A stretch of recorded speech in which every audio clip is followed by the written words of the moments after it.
case of Jassi and Mithu. In 1994, in the month of December, in the city of Jagrayan in the Ludhiana district of Punjab, a boy named Sukhan Singh Sidhu, his nickname was Mithu, was standing at a rickshaw stand after playing a kabaddi match, waiting for a rickshaw to go back to his village. He had some friends with him who had come to support him during the match and to boost his morale. During that time in Punjab, there were some rickshaws like the ones you're seeing on your screen now. Kabaddi is a sport played between two teams in Punjab, where each player demonstrates their strength and smartness. Since Mithu was the #1 kabaddi player in his village, he was quite attractive and powerful. The rickshaw hadn't arrived at the stand yet, so Mithu and his friends were joking around. Suddenly, they noticed 3 women walking towards the rickshaw stand from the opposite road. As these 3 women approached, Mithu and his friends noticed that 2 of them were older, while the third one accompanying them was a very beautiful young girl. When the rickshaw arrived at the stand, all passengers got in, and the beautiful girl sat on the back seat while Mithu stood behind the rickshaw. During this journey, Mithu noticed that the girl kept looking at him repeatedly, and his friends also noticed this. However, Mithu couldn't talk to the girl. As soon as she arrived in her village, she got off the rickshaw with her family. Once again, she looked towards Mithu, and for the first time, their eyes met. Besides, she smiled when she looked at Mithu, and in response, Mithu also smiled. Then both of them went their separate ways. When Mithu started doing some other work after reaching home, he heard a girl's voice screaming, "Please help! I need help!" As soon as Mithu stepped out of the house, he saw that it was the same girl he had seen in the morning in the rickshaw and smiled at while she was leaving. After that, Mithu went to the girl, who had come on a scooter with her friend from her home. Here, Mithu first greeted the girl with a hi, and then tried to start the scooter but deliberately didn't start it. Then, Mithu asked the girl her name and also told her his name. Actually, the girl's name was Jaswinder Kaur, but her nickname was Jassi. After that, Mithu said to the girl, "I want to talk to you." Hearing this, Jassi got confused because she didn't understand Mithu's words. So, her friend, who came with her, translated Mithu's words into English for Jassi. Then, the girl said something in English, but Mithu didn't understand English, so Jassi's friend became a translator for Mithu here as well. After that, Jassi said, "We'll meet in Jagrayan village tomorrow." In fact, this village was about 15 to 20 minutes away from Mithu's house. When they met at that time, Mithu would be around 20 to 22 years old, while Jassi would be 19 to 20 years old. In addition, Mithu was born into a family that earned their living by farming, and he had only studied up to high school before choosing kabaddi as a career. Besides, he also drove a rickshaw in his free time. The next day, Mithu gets ready and reaches the village of Jagrayan. And then, after some time, Jassi also arrives there. For some time, they talk to each other. In the meantime, Jassi tells Mithu that she lives with her family in Canada and has come to spend the winter vacation at her maternal grandparents' house in India. Among the 2 women she was with yesterday, one was her mother named Maliat Kaur, while the other woman with her was Jassi's maternal uncle's wife, meaning Jassi's aunt. Apart from this, that day, there was a little conversation between Jassi and Mithu, and then both went to their respective homes. But from that day on, these 2 meet regularly. Gradually, Mithu also realizes that Jassi's maternal grandparents' house is the wealthiest home in her neighboring village. Besides, Jassi's maternal home and Mithu's small 2-room house were on the border of 2 villages, meaning Mithu's house was right behind Jassi's maternal grandparents' house. And Mithu knows this fact. After this, Jassi and Mithu eloped on March 15, 1999, avoiding the scrutiny of their families, and got married in a Gurudwara, which is a place of worship for Sikhs. After the marriage, Jassi returns home as if everything is normal, and no one suspects anything. However, the relationship that Jassi's family had been considering for her breaks down for some reason. After staying in Punjab for 2 months and marrying Mithu, Jassi leaves for Canada with her family. But before leaving, she promises Mithu that she will come back soon. After going to Canada, Jassi and Mithu start talking to each other on the phone again, and by now, Mithu's house also had a telephone line installed. Months passed by in this way, but at the beginning of February, some relatives of Jassi who were in India come to know about Mithu and Jassi's marriage, and they immediately informed Jassi's parents in Canada. After this, their love story takes a sharp turn. From this point, Mithu's parents start pressuring him, while on the other hand, Jassie's mother and uncle begin pressuring her to break the marriage. However, neither Mithu agrees to it, nor does Jassie consent to breaking the marriage. Although Mithu is tempted by money, and Jassie is tempted by expensive things, cars, and the lure of a luxurious lifestyle, neither of them is willing to break the marriage. One day, Jassie's mother brought documents for Jassie to sign so that Mithu could come to Canada. Jassie signed them all, unaware that the documents claimed Mithu had forced her into marriage and assaulted her.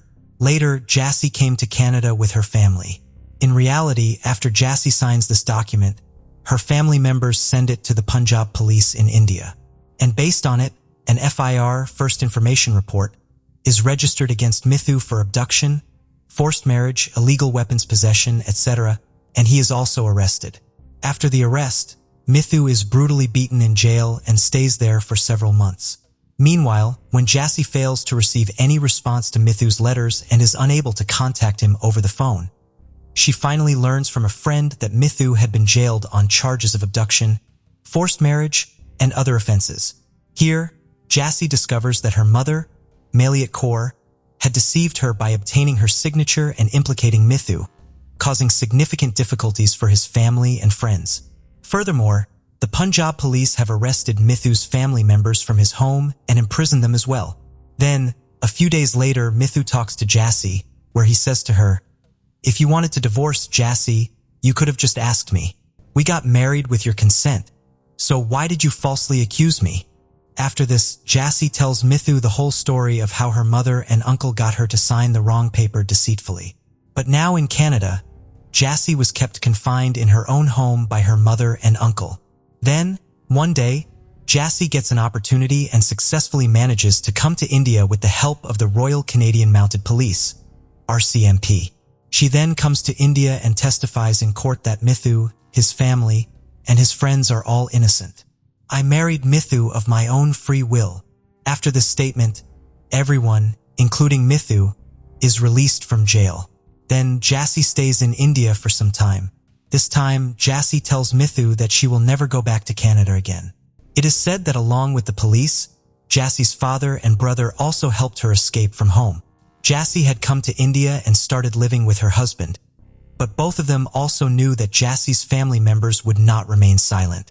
That's why, as soon as Jassie arrives in India, Mithu takes her away from home and they start living in hiding. Mithu took Jassie to her hometown in June 2000 while they were living at their home. Meanwhile, on June 12th, Mithu's family had organized a party in their village for Mithu and Jassie's wedding. So, on June 8th, Jassie tells Mithu that she wants to go shopping. Initially, Mithu refuses because he knew there was still danger, so leaving the house wasn't right. But then, when Jassie sits at home upset, Mithu also feels maybe he did wrong. Jassie left her home in Canada to be with him, and he couldn't even take her shopping. After that, they both leave for the market in the afternoon. It takes them a bit longer to return home. So, by the time they get back, it's already evening, and the sun has set. Because of this, Mithu's family starts worrying about both of them. A while later, Mithu's family begins searching for them. However, during the search, they receive devastating news that shakes Mithu's family to the core. They find out that Mithu is in a very serious condition, admitted to the hospital, while there's no trace of Jassie. When Mithu's family members rush to the hospital, they find out that Mithu's condition is extremely serious, and he is unconscious. Jassie is not there. Then, after several hours, when Mithu regains consciousness, he first inquires about Jassie. Only then do they inform Mithu about Jassie. A few days later, when Mithu recovers, he explains the reason behind his condition. Mithu says that after reaching the market, Jassie did a lot of shopping, and then they both also had coffee together. Later, as they started returning home from the market, their scooter stopped on its own 3 or 4 times. Twice, he sought help from a mechanic, and once he encountered his friend on the way. However, when the scooter started for the 3rd time, they noticed that they were being followed by 2 people on another scooter. After following the scooter riders for some time, they went ahead. But as soon as Mithu turned towards his village, he saw a car in front of him. At first, he saw from a distance that there was no one near the car. But as soon as he approached the car, suddenly, 5 to 6 men came out and stood in front of the scooter. One of them even attacked them, which caused blood to start oozing from Jassie's head. After that, Mithu held Jassie and started fighting back against those thugs.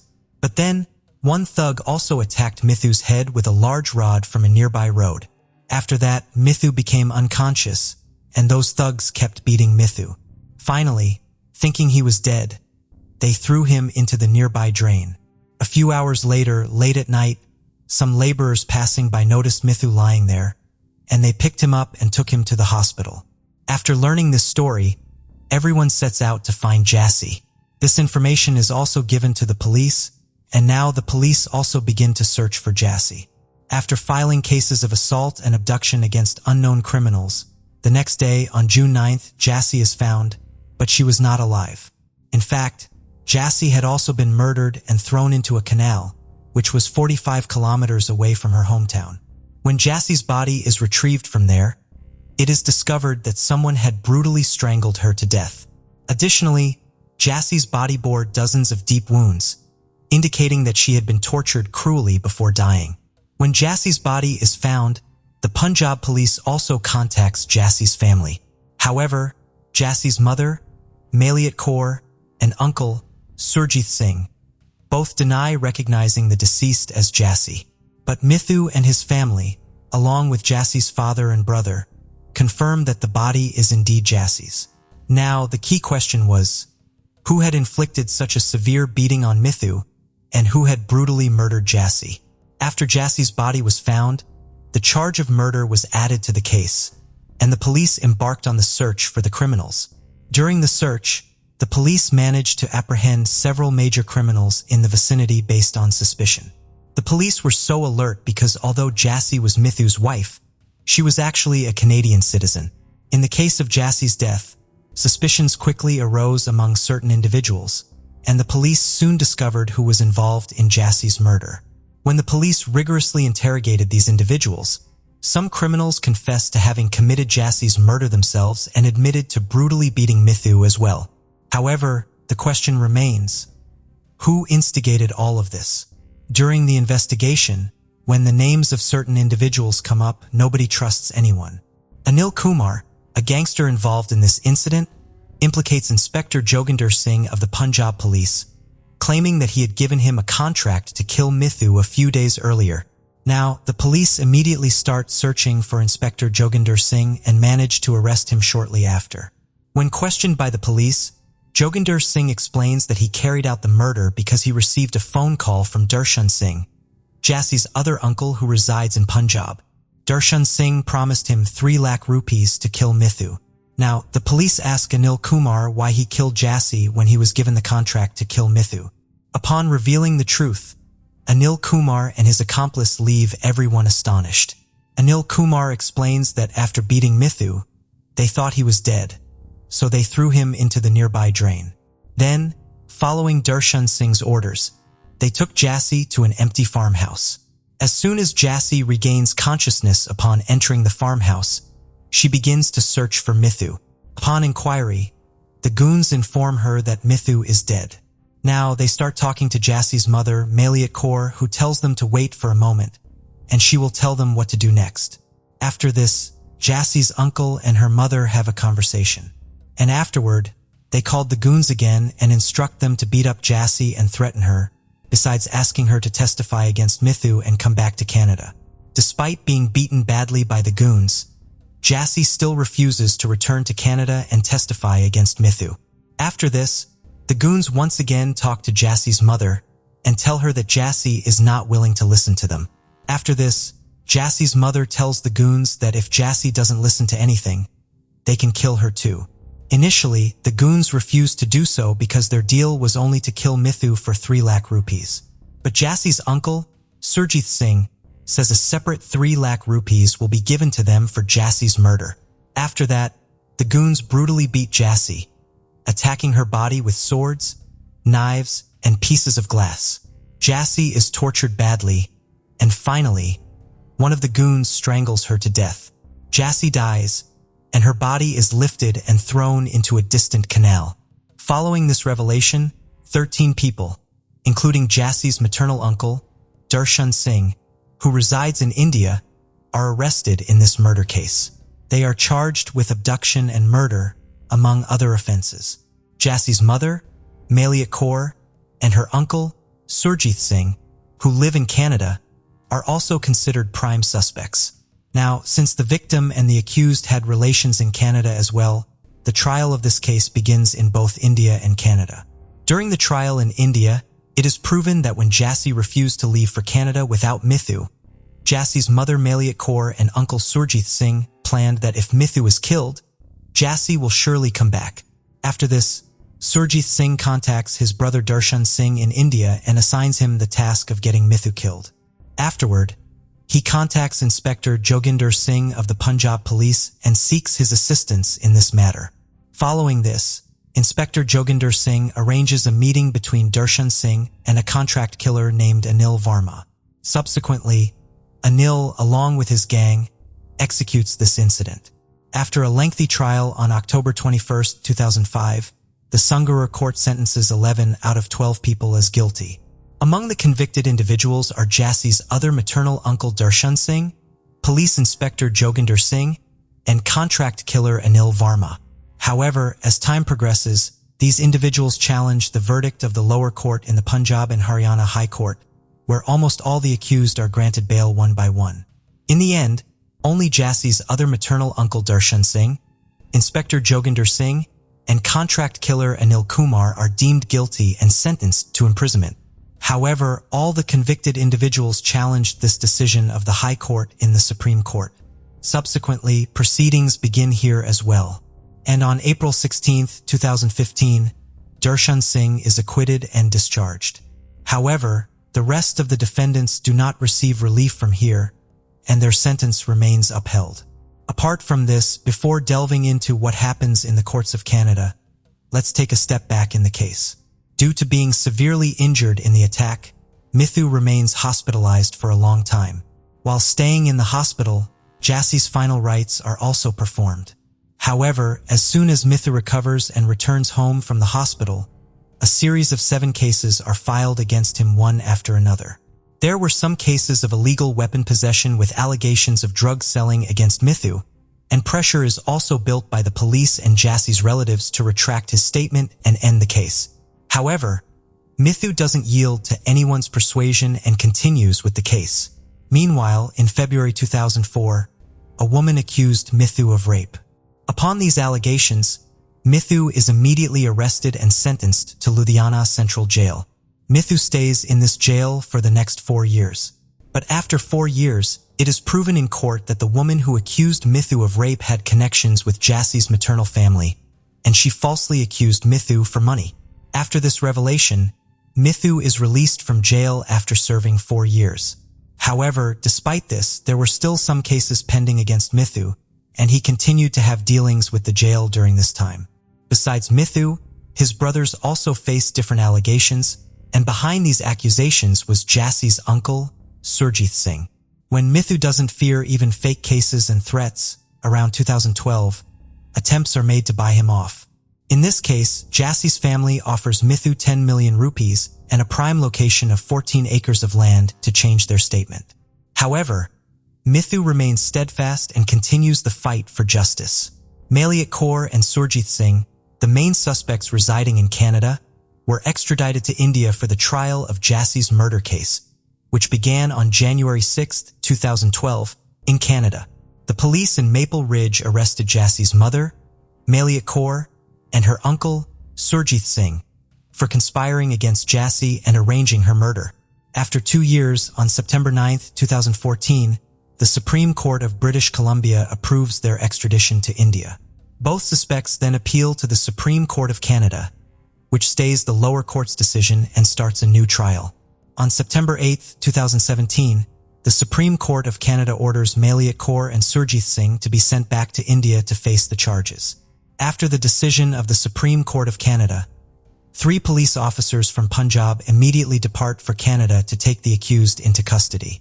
However, in the meantime, the accused once again file a petition for review against the court's decision. As a result, the Punjab police have to return empty-handed. Although the review petition provided temporary relief for a few months, finally, on December 11, 2018, the Supreme Court of Canada rejects the review petition, leading to their definitive extradition to India. After the completion of legal formalities, both accused were repatriated to India by Canadian authorities on January 24, 2019. Upon arrival in Delhi, they were immediately arrested and transported to Punjab. They appeared in court the next day, granted a 4-day remand, then sent to Kapurthala jail as the trial commenced in Sangarur Court. A total of 23 witnesses are presented by the Punjab police. And in addition to this, the call details of Jassie's mother and uncle are also submitted as evidence in court. From the call details, it is revealed that Jassie's mother and uncle had spoken on the phone a total of 266 times with the goons before and on the day of Jassie's murder. Mithu waits patiently while Jassie's family endures the prolonged delay of justice over the past 23 years. The Punjab police have received praise, but Mithu's quest for Jassie's justice remains unmet. On the February 27, 1974, Peter and Joan Lawrence welcomed their second child into the world, a little girl named Claudia. Peter Lawrence was a highly respected and successful solicitor, and the family lived comfortably in Yorkshire. Claudia was educated at the prestigious York College for Girls, and by all accounts had a very happy childhood. Although her parents would later divorce, Claudia remained close to both of them. She was sociable and friendly and had a great group of friends. As she got older, she discovered her passion for cooking, and after attending a local catering college, she quickly became a qualified chef. She worked in various restaurants and hotels in York, but soon grew tired of the unsociable hours and wanted a change. Claudia was a bubbly young woman who loved nothing more than being with family and friends, so she changed employment and began working at Goodrich College at the University of York. She was well-liked, and her employer described her as a reliable woman who was always on time. A year later, in February 2007, she settled into the area and bought a cottage about 3 miles away from Goodrich College. Life for Claudia was seemingly going well. Close to her house was the Nag's Head pub, and she was a regular there, becoming a well-liked patron of the business. Although she was close with her parents and older sister, Ally, she kept some aspects of her life hidden. She allegedly had a series of short-term relationships, but did not share this with people. Wednesday, March 18, 2009. Claudia clocked in at 6 a.m. to start her shift at work. Around 2 p.m., it was time for her to finish, and she was seen on CCTV leaving work on foot. Around an hour later, she was picked up again on CCTV, passing a shop close to where she'd lived, and she was also spotted by one of her neighbors. Shortly after this sighting, a colleague drove past her and offered her a lift home. The colleague dropped her off outside her door at 2:50 p.m. Throughout the evening, she caught up with her friends and parents over the phone. Her mother said that during their conversation, Claudia seemed like her usual self. She was chatty and relaxed.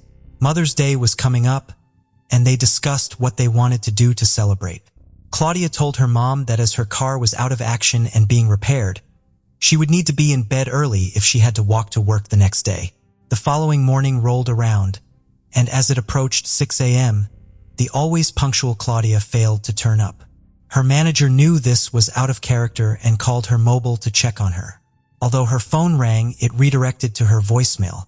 Her manager took no further action. Claudia also arranged to meet her friend Susie Cooper at the Nag's Head pub near her house that evening. Susie turned up, but Claudia did not. This was not like Claudia, and Susie tried to contact her. Claudia was often on her phone, a Samsung D900, and Susie became concerned when she heard nothing back from her. The following morning, Friday, March, Susie tried again, but she was met with no response. She decided to get in touch with Goodrich College to see if anyone had seen or heard from her.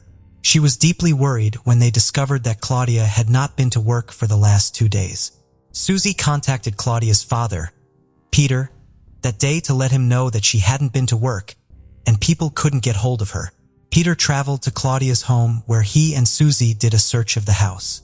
Nothing was out of place, and nothing was disturbed. It looked like she had eaten breakfast as there were dishes in the sink, and her bed had been neatly made. Some recently used hair dye bottles and gloves were also found, but nothing of any real significance was there, and everything was where it should be. The only thing missing from the house was her mobile phone, a blue rucksack which she would usually take to work, and her hair straighteners. When considering everything, it appeared that Claudia had left to go to work as normal that Thursday morning, and something had happened on the way which meant she never made it there. At around 2 p.m. on Friday, March, the call was made to North Yorkshire Police to report Claudia as a missing person. Later that day, officers came to Claudia's house and met with her father. But as there were no signs of violence and she wasn't considered vulnerable, the police initially were not quick to act. The police believed that Claudia had probably chosen to go away for a few days and that she would come home soon. But just to be sure, they put out a request for the public's help and checked her usual route to work for any signs of her. But Claudia's family were adamant that she wouldn't leave without telling people. They argued it was more likely that she had been abducted. In the North Yorkshire area, around 3,500 people go missing each year.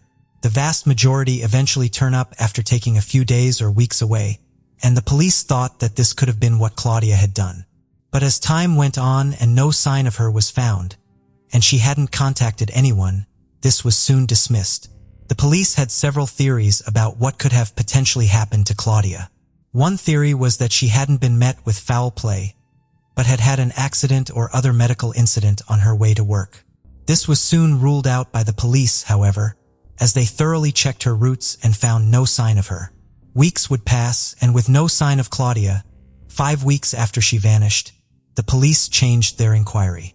They said it had escalated from a missing persons case to a murder inquiry. Another theory was that Claudia had simply been in the wrong place at the wrong time and fallen victim to a violent criminal or serial killer. But a conclusive result couldn't be drawn from investigating these claims, and cases of known serial killers who could have been in the area at the time were also looked into, but ultimately ruled out. Statistically, most murder victims are known to their killers. The theory that police soon made the top of their priority to investigate was that she had fallen victim to somebody she knew, with her different relationships making her potentially more vulnerable to an angry, jilted partner or something similar. The police checked the CCTV cameras following her route to work, but she wasn't found anywhere on the footage. As the case began to escalate, Crime Stoppers offered a reward of £10,000 for anyone with information that would lead to an arrest and conviction relating to Claudia Lawrence. The police received over 1,000 calls offering a plethora of information. A witness came forward to say they had seen whom they believed to be Claudia talking to a man on Melrose Gate Bridge at around 5:35 a.m. on the March 19th. The bridge was near to Claudia's home. He claimed that the man was smoking a cigarette in his left hand and had what they said was a skinny build. He was wearing a dark-colored hoodie with the hood up and dark-colored combat trousers. The woman with him was described as smaller than the man with mousy brown hair. She was wearing a blue waist-length jacket with buttons and pockets, but nothing really came of this, and to this day, the police are still following up leads for who they dubbed the left-handed smoker. The case brought the local community to a standstill, and people from all over the country were desperate for any news on the missing Claudia. One of the leading figures in the Anglican Church, the Archbishop of York, John Sentamu, made an appeal for anyone with information to come forward to the police. In June 2009, Crime Watch featured a reconstruction of Claudia's last known movements in a bid to generate more information. Later that month, her father, Peter, launched a YouTube appeal to try and help find his missing daughter. The annual Whitby Regatta was also used to drum up publicity in the search for Claudia Lawrence. Claudia was an avid user of her mobile phone, so this became a key piece of evidence for the police to investigate. Her phone records show that in the weeks leading up to her going missing, she had spent a lot of time in the Acrib area of Yorkshire. Claudia's phone was still on until just after midday on Thursday the 19th. It was then deliberately switched off. Cell phone tower data indicated that her phone had not left the local area during the time it was on. After examining the records further, they found that on the March 18th, a day before she went missing, she received a text message at 8:30, which she replied to. But just 45 minutes later at 9:15, she got another text, which she did not respond to. It was reported that the last text Claudia received was from a man who lived in Cyprus. Following on from the text message she received in February, the police revealed that they had extended their search to Cyprus. She had holidayed there several times, and it was also believed that she had looked for job opportunities there too. The man in charge of the investigation, Detective Superintendent Ray Galloway, said she knew several people who lived there and had received different job offers while visiting. He said that some of the people who had been spoken to were reluctant to offer information. Several months would pass with still no sign of Claudia Lawrence. Christmas and New Year's came and went, and her family faced their first painful holiday without their beloved daughter and sister. In March the following year, the police began searching Heslington and York based on information they'd received in the previous few days. On the 24th of that month, a muddy track near a play park was searched, and the next day, the search was moved to a field near the University of York. These searches, however, would turn up nothing. It was later considered that the search had been prompted by somebody providing false information. Detective Superintendent Galloway said that Claudia's relationships and love life could provide an explanation into her going missing. A journalist for Sky TV stated this was the only missing persons case they had covered where they had been threatened and warned to stay away, not once, but twice. After an extensive initial investigation, the most likely theory police believed probable was that Claudia had left for work that morning, and that she had been abducted and murdered by a local man she knew. For years would pass, and Claudia's family was still no closer to finding out what had happened to her. In June 2013, the North Yorkshire Police announced that they had formed a new major crime unit, costing £300,000. In October of that year, they revealed they were opening several cold cases, one of which was Claudia Lawrence. The squad at the Major Crimes Unit re-examined the case and also conducted new forensic searches of her house. Science had moved on since the initial investigation, which allowed for more advanced techniques to be used. During these further tests, they found male DNA on a cigarette butt in her car. 5 years to the day after her disappearance, Crime Watch aired CCTV that had been discovered back in February 2009. It showed a silver Ford Focus hatchback driving along the road she'd lived on. The CCTV showed that as the car approached Claudia's house, the brake lights came on. Another vehicle that the police wanted to track down was a white Vauxhall Astra van that had been picked up on a bus's camera. It was parked on the opposite side of the road across from Claudia's house and was there for at least 30 minutes around 9 p.m. on Wednesday, March. Before long, the case would take a surprising turn. D. Mallon was now heading the investigation, and several arrests were promptly made. All the men arrested were believed to have either had relationships with Claudia or had insight into said relationships. In May 2014, the police arrested a 59-year-old man on suspicion of murdering Claudia Lawrence. But in November, he was released from bail without charge. In July 2014, another arrest was made. Paul Harris was the landlord of the Cone Pub and was arrested on suspicion of perverting the course of justice, but he too was released without charge. He explained that his only connection to Claudia had been that she had had a drink in his pub in the weeks leading up to her going missing, and apart from that, he had no relationship with her. On the 6th anniversary of her disappearance, police released CCTV that was spread through the media like wildfire. At 7:15 p.m. on the March 18th, just a day before she was considered missing, cameras near her home picked up some interesting footage.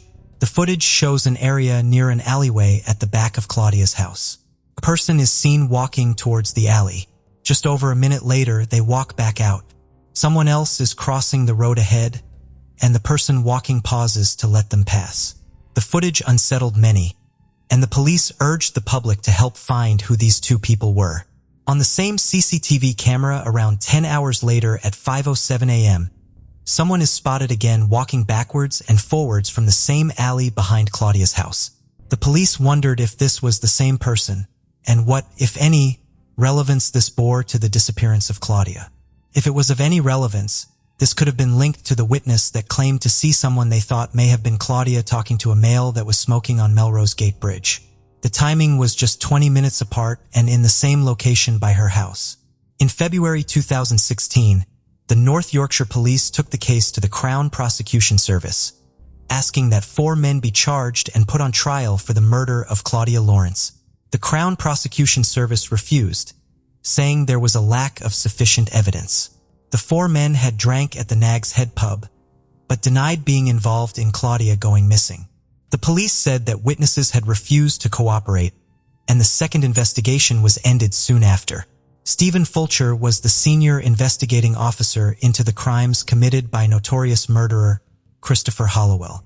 In his book detailing his work on that case, he noted the similarities between Claudia's case and that of Sarno Callahan, who was murdered by Hollowell in February 2011.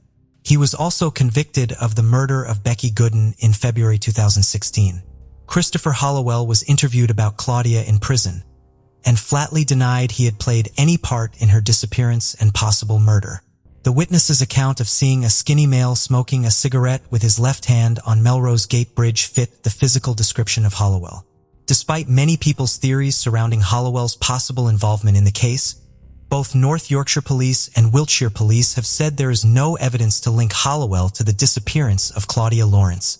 Questions surrounding how the initial investigation was handled were asked, and people wanted to know why things hadn't moved quickly enough. After Claudia's disappearance, her father began a tireless campaign for a change in the law. In February, Claudia's law was passed which allowed for a guardian to be appointed if a person had been missing for more than 90 days. It meant direct debits could be stopped and financial affairs managed in their absence. Tragically, less than 2 years later, her father Peter died in February 2021 without ever finding out what had happened to his missing daughter. Friends and family remain hopeful that they will one day be able to answer the question, what happened to Claudia Lawrence? Peter Lawrence, Claudia's father, set up a website with all the relevant links and contact information, should you wish to leave a tip of any kind about Claudia's case. I've left a link to that in the description along with some of the sites you can visit to help keep Claudia's case as active as possible.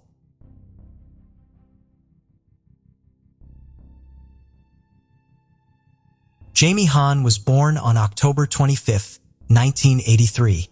Growing up in Orangeburg, South Carolina, she lived with her 2 brothers and sister, Brett, Justin, and Ashley. Despite their parents' divorce and remarriage, Jamie remained a cheerful child. She attended a small yet renowned private prep school celebrated for its educational excellence. In junior high, Jamie visited the University of North Carolina with her classmates.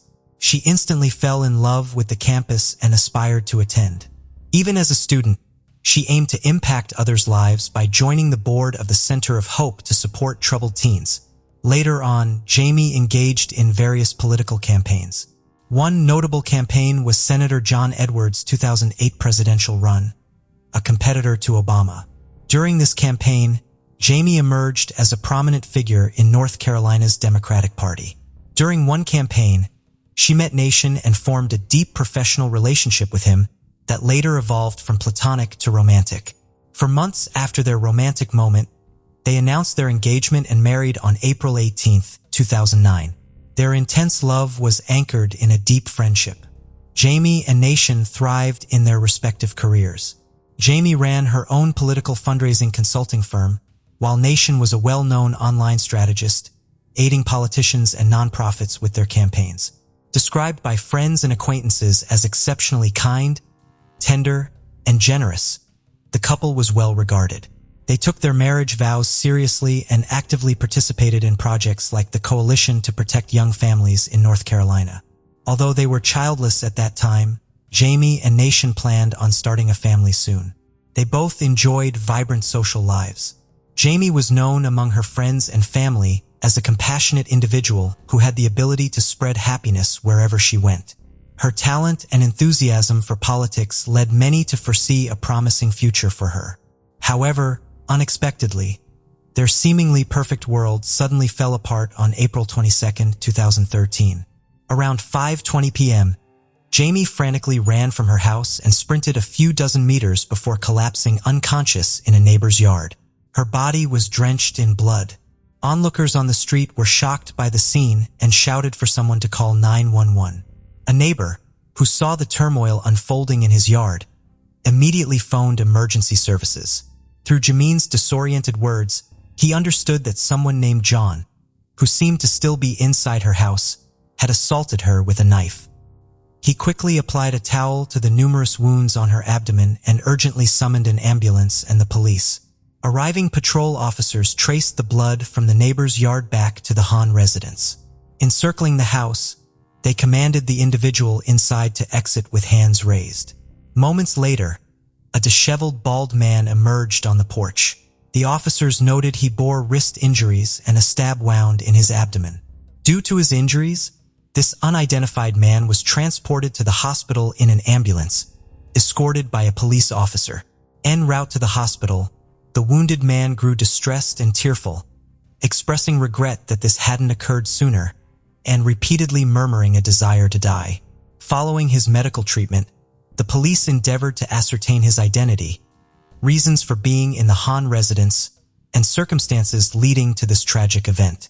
They soon discovered he was 31-year-old Jonathan Wayne Brill, a close friend of Nation and a guest in their home.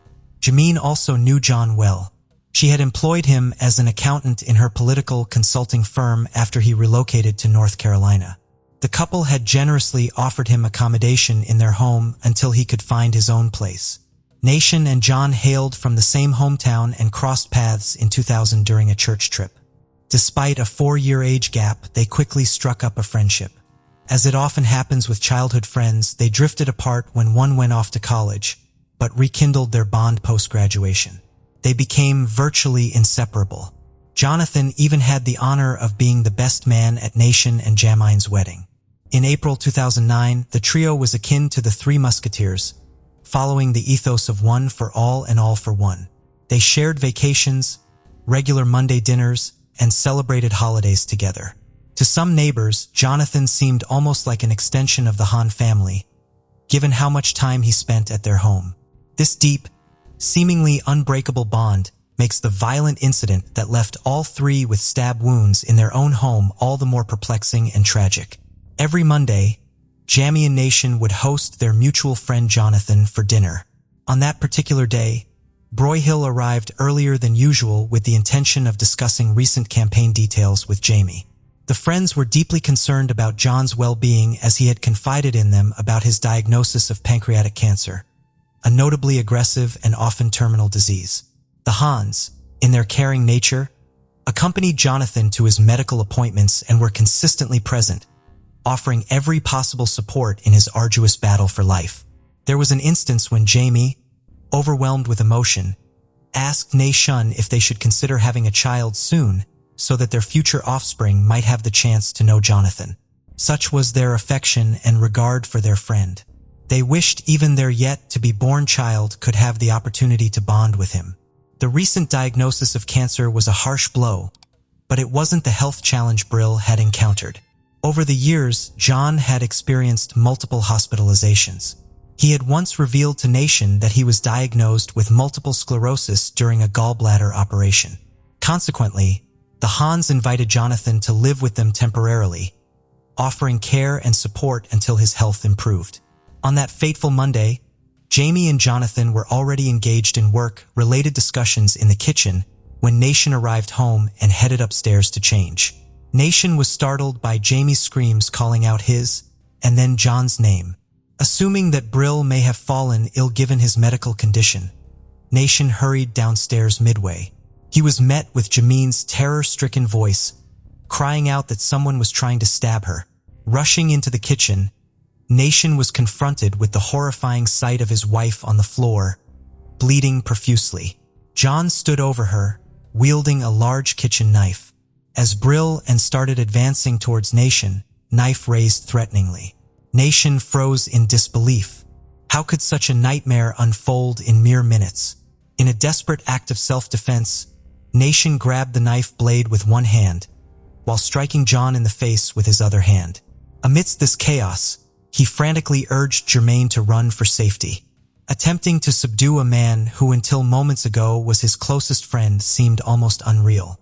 Despite her grave injuries, Jermaine miraculously managed to rise from the floor and flee through the side door of their home.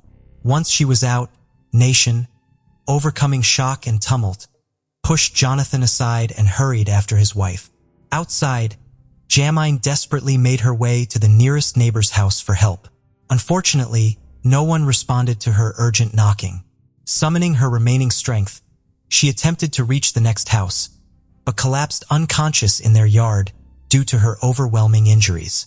Alerted by the commotion and drawn by the screams, passers-by quickly came to her assistance, while a neighbor called for an ambulance and the police. Meanwhile, Nation, panicked, searched frantically for Jamine. Following the trail of blood led him to discover her in a neighbor's yard. She was conscious, but in agony, clutching her side. Kneeling beside her, he took her hand and tried comforting her with promises of recovery and future anniversaries and vacations by the sea, though tears streamed down his face. As he spoke, clutching Jamine's hand, Nation was overwhelmed by thoughts of a life without her, and unable to fathom how their peaceful life had taken such a sudden turn. As they awaited help, a neighbor swiftly brought a towel to press against Jamine's bleeding abdomen. Unfortunately, the towel was quickly soaked with blood. Another compassionate neighbor elevated Jamine's legs onto a bag of leaves, trying to give some comfort. The ambulance was on its way, but to the onlookers the wait felt endless. Even though it was only a few minutes, Jamine's breathing grew labored, a clear sign of her critical state. When the paramedics arrived, they promptly administered life-saving measures. Nation, having suffered severe cuts to his hand while wrestling with the knife, also desperately needed medical attention. Both he and Jamine were rushed to the hospital. During transport, Jamine lost consciousness, and upon arrival was taken immediately for emergency surgery. Meanwhile, Nation, overwhelmed with worry for his wife and oblivious to his own pain, received stitches. He was in such shock that he repeatedly tried to enter the ICU, desperate for any updates about Jamine, but was denied access. Seated anxiously on a hospital bed, Nation was tormented by thoughts of Jamine's condition. Over a dozen stab wounds, a severed artery, and severe liver damage. His only solace during those excruciating moments was hoping and praying for her survival. By some miracle, Jamine did survive the surgery initially, but tragically, this hope was short-lived. She never regained consciousness. 2 days after this harrowing ordeal, Germaine succumbed to her injuries. The autopsy revealed a grim reality. She had sustained 24 stab wounds across various parts of her body, including her face, neck, back, hands, and forearms. However, the most lethal injuries were inflicted on her abdomen and chest, resulting in catastrophic damage to her lungs and liver. Meanwhile, Jonathan Brill had inflicted wounds upon himself and was hospitalized for 8 days to recover from his self-inflicted injuries. On Tuesday, April 30th, 2013, still needing medical attention with bandages on both wrists, Brill was transported on a stretcher to the magistrate's office in Wake County. The individual was formally charged with degree murder in the case Jamine Han and assault with a deadly weapon on Nation Han. Due to the severity of the charges, he was held without bail and at Central Prison in Raleigh. This facility was specifically chosen because it housed a hospital wing, ensuring that Bree Hill would continue to receive the necessary medical treatment while in custody for his crimes. The tragic and sudden loss of Jamine profoundly impacted many, leaving a lingering question. Why would someone she considered a best friend commit such a horrific act, robbing her of her future? In the wake of the tragedy, speculation swirled within the community about a substantial amount of money that had gone missing during the election campaign, managed by Germaine's team. Jonathan Brill, who had served as the accountant, officially ceased working for the company at the end of 2012. Despite this, he remained responsible for providing Germaine with financial details and assisting in the preparation of financial reports. It was suspected that Jamine might have discovered the missing funds, which totaled over $50,000, and confronted Jonathan about this discrepancy. This confrontation could have triggered his violent outburst. On April 22, 2013, Jamine had invited Jonathan over for their regular Monday dinner and intended to discuss the company's financial issues. The exact sequence of events during Nation's brief absence remains unclear. However, it is widely believed that Jamine might have challenged Jonathan regarding the missing funds during this time.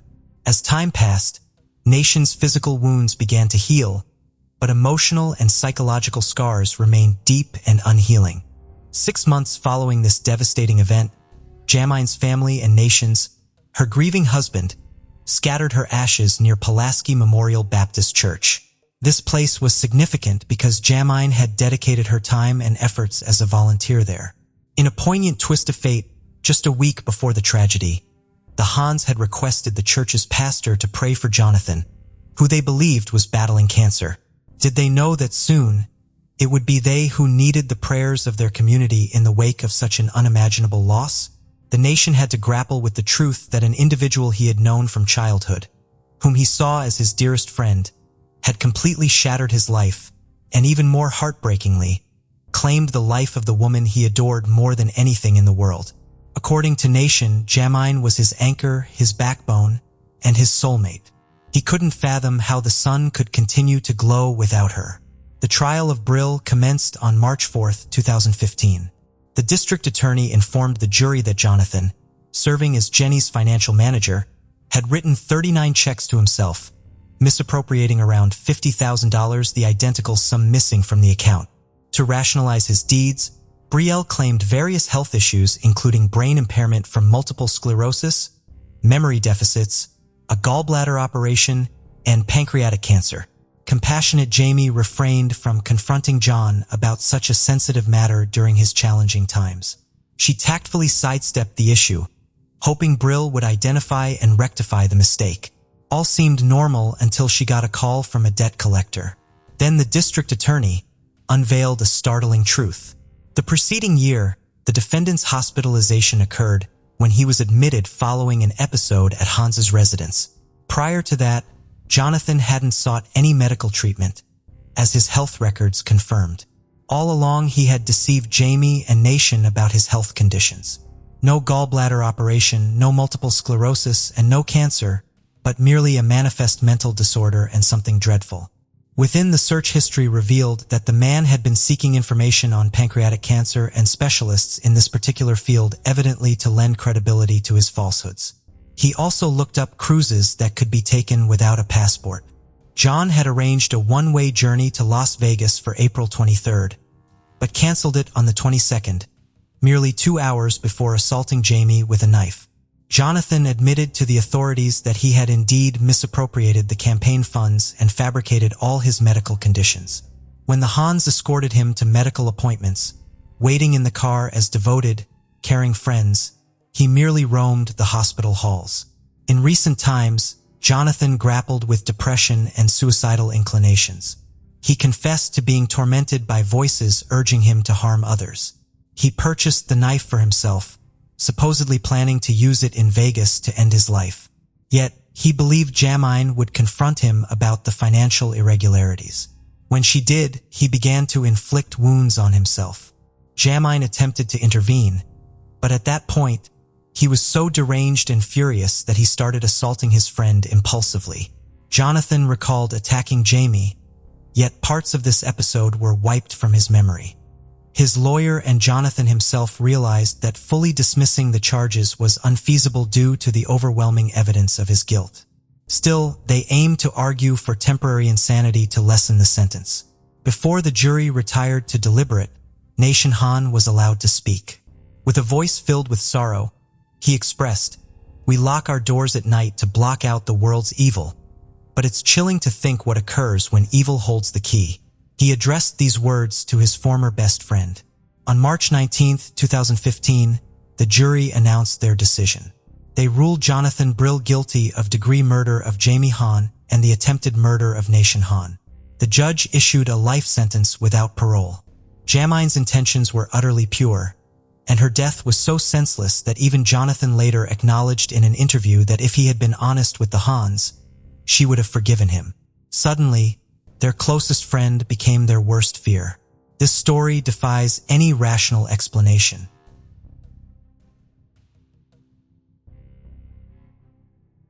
Phoenix Lucille Caldon was born Phoenix Reeves on May 23, 1988 to parents Claudia and Lawrence.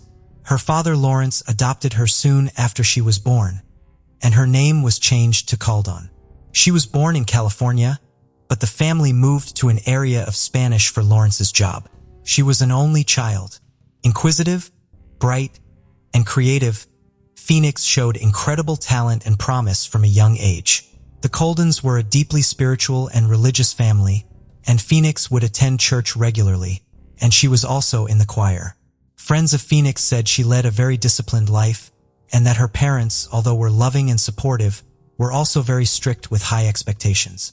Friends claimed that Phoenix had expressed a desire to break away from her sheltered life and experience everything that came with school and college. She'd been mostly homeschooled from the 6th grade. She worked hard at all her studies and was a very high achiever. Her main passion, however, appeared to be music, where she excelled, playing violin and piano. She was also a regional junior fencing champion. In February 2007, she enrolled at the University of Missouri, and by this point had already moved out of the family home and into an apartment. Her parents signed the lease believing she was moving in with a friend. Her parents also said that it was around this time that Phoenix started acting differently and began arguing with them frequently. However, this was a big change for Phoenix. She had gone from a relatively sheltered upbringing to a completely new and open world at university, which may have caused some tensions between her and her parents. What her parents didn't realize, however, was that Phoenix was in a relationship with someone named Michael B., and she was actually living in the apartment with him. Her mother said that although she visited the apartment regularly, there was nothing to indicate she had a secret live-in boyfriend. Her friends speculated she may have felt this was the only way she could see Michael B., and she had to keep it a total secret. When Claudia found out about the relationship, she said that Michael B. was not someone she would have approved of her daughter dating. Phoenix began to miss her college classes, which culminated in her failing to register for her fall semester, another fact her parents and friends would not find out about for a long time. During the early months of February 2011, it is said that Phoenix began taking money from the family safe. The money was in saving bonds, and although it was Phoenix's money, it was in her mother's name. A total of around $2,500 was taken, and where the money ended up remains a mystery. In February, she moved back into the family home. Her mother said this was purely down to finances. Phoenix was able to study at university and stay at home, and this was far more cost-effective than her parents paying out for an apartment. Little did Claudia know, but Phoenix was not attending university at this time. When she returned from college, everyone who knew Phoenix described her as a totally different person. Her friends said that she had started experimenting with drugs, arguing with her parents more, and pushing people away. Her best friend and neighbor Akira commented that she wasn't the friend she once knew. She said she seemed paranoid, irritable, and erratic, and she was convinced that she was being followed. During a brief and trivial argument with Akira, Phoenix pulled a knife and brandished it at her. She kept this 10-inch blade down the side of her car door with no explanation as to why. Although the pair would move past the fights, Akira could tell that something was very wrong, and no one could seemingly get to the bottom of it. Phoenix would often sit in her car for long periods of time, spending hours on her phone, and her mother began to wonder why she needed even more privacy than that of her own room in her own house. It was later discovered that Phoenix had 2 phones. One was on a family plan, and one she was seemingly paying for herself. It seemed that Phoenix's life was far more complex and complicated than anyone had realized. December 18, 2011 would start as any other day in the Colton household. Phoenix and her mom attended the Sunday church service at 11 a.m., where Phoenix played in the bell choir. Fellow churchgoers and her pastor said nothing seemed off or amiss with Phoenix that day. Phoenix and her mom traveled back in Phoenix's car, briefly stopping at a convenience store on the way. During the car journey, Phoenix said to her mother that she wanted things to get back to how they had used to be. Claudia seemed hopeful that this would be a step forward in their relationship. They returned to the house at around 2 p.m. Phoenix changed into some sweatpants and a hoodie and went outside to play basketball. Just after 3 p.m., Phoenix grabbed her phone, passed her father, who had just returned from work without engaging in conversation, and got into her 1998 Chevy Blazer and pulled away from the house. Assuming she was going shopping or visiting friends, Lawrence didn't think anything of this.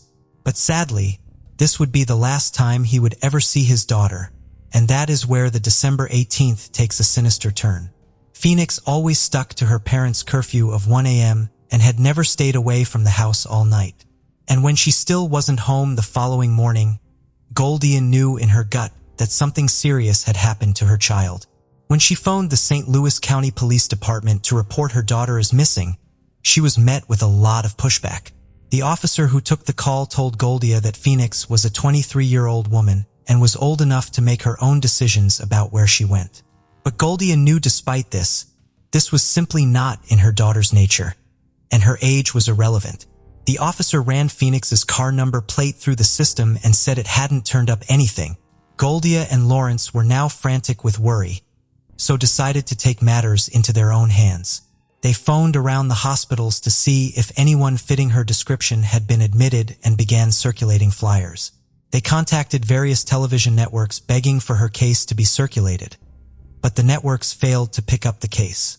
No one was following up on the case or reporting on it, and the Calden family felt ignored and let down. Valuable time was being lost, and Phoenix's family were working incredibly hard to keep the case in people's minds, trying to make up for the lack of coverage and interest in it. About 2 weeks later, her parents finally located her car. It was sitting impounded in a tow yard, having been there since the day she disappeared. The car was discovered just a 25-minute drive away from her home at 5:30 p.m. This was around 3 hours after Phoenix had left her house. The car had been impounded less than an hour after it was found. In February 2018, the network Oxygen looked into Phoenix Calden's case.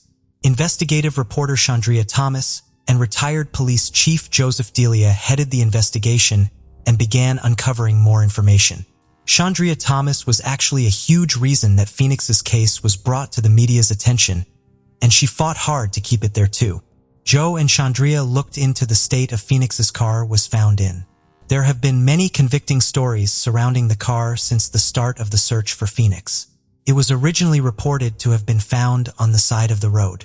The engine was still running, the keys were in the ignition, and the driver's side door was open. Phoenix's shoes and purse were also in the car. Chandria and Joe met with Officer Perry, who initially found the car and told them that the doors were closed. No key was in the ignition, and apart from a few random miscellaneous items, there had been nothing of interest inside the vehicle. He said it looked like the car had simply been pulled over and parked, almost as if someone had run out of fuel. When Officer Perry ran the license plate through the system, it did not flag up as stolen or suspicious, and thus it was towed off.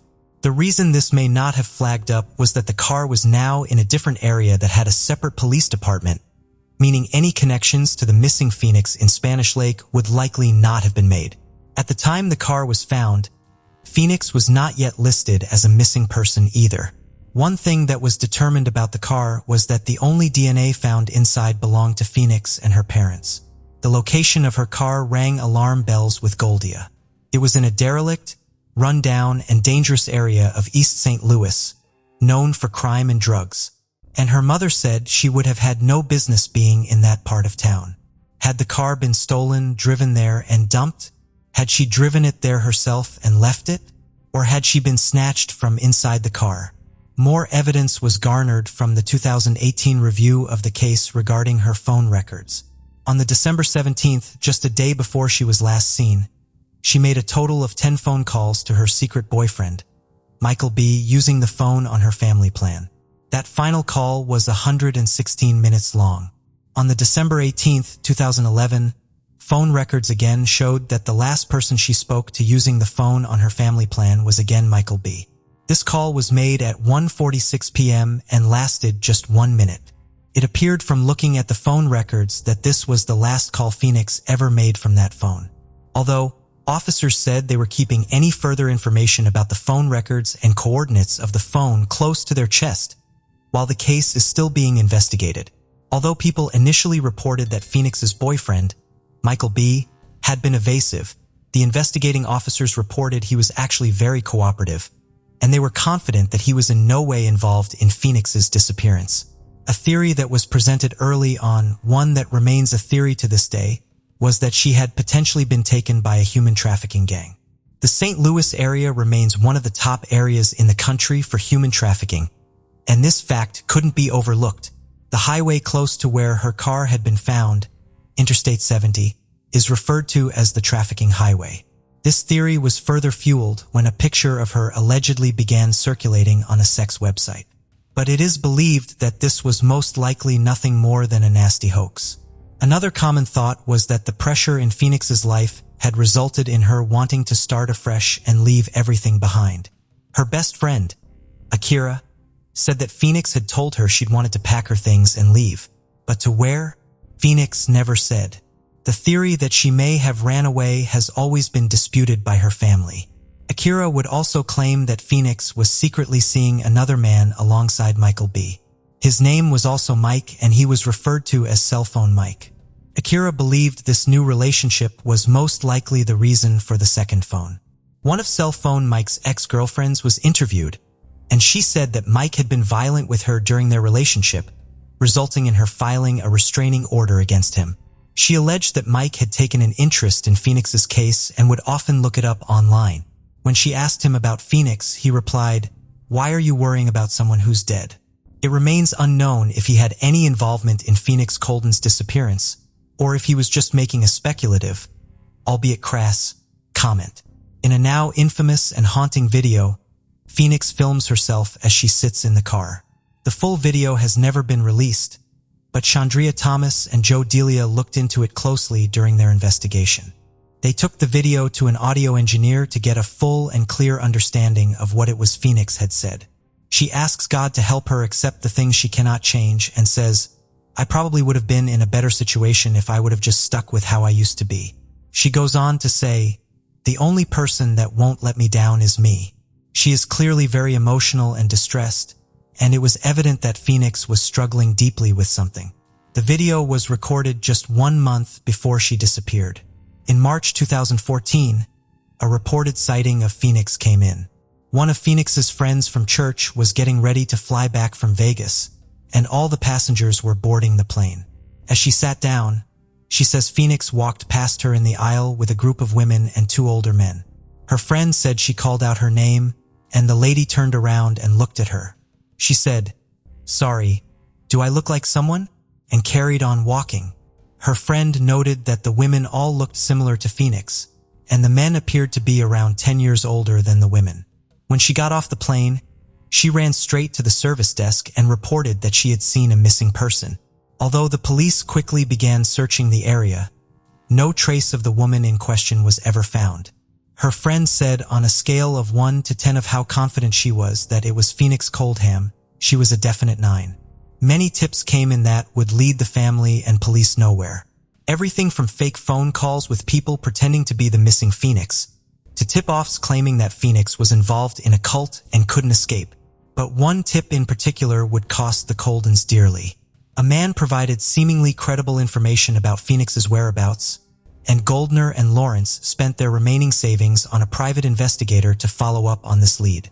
The lead turned out to be nothing more than a cruel hoax. Goldia and Lawrence had reached their financial limit and were forced to make a quick sale on their home. They had to move out of the area and the family home that they had loved so much. During the 2018 look into Phoenix's case, Chandria Thomas and Joe Delia found that Phoenix had 2 birth certificates, one under Phoenix Colden and one under Phoenix Reeves. A private investigator looked into the certificate under the name of Reeves and found that there was actually a Phoenix Reeves. This Phoenix Reeves had no social security number and no associated birth date. The only thing that linked with that name was an address that was listed as being occupied between the dates of January 2012 and June 2012. Before January 2012, this Phoenix Reeves did not exist, and this person would cease to exist after June of that year. The person living in the house at the time of the 2018 investigation said she had been the sole occupier of that house since February 2002, and no one by the name of Phoenix had ever lived there. Although eerie and a most definitely interesting lead, it appeared that this was nothing more than a strange coincidence. One thing that is for certain is that since Phoenix disappeared, no money has been taken from her bank accounts. No forms of identification have been renewed, and her digital footprint is non-existent. Everything seemed to stop on December 18, 2011. Therefore, the possibility of this case ultimately being a homicide has never been ruled out. What happened to 23-year-old Phoenix Calden on December 18, 2011 remains a total mystery, and no trace of her has ever been found. Was she abducted on December 18th? Did she leave of her own accord to start a new life? It is still an ongoing case, and her family and friends continuously pray and hope for answers.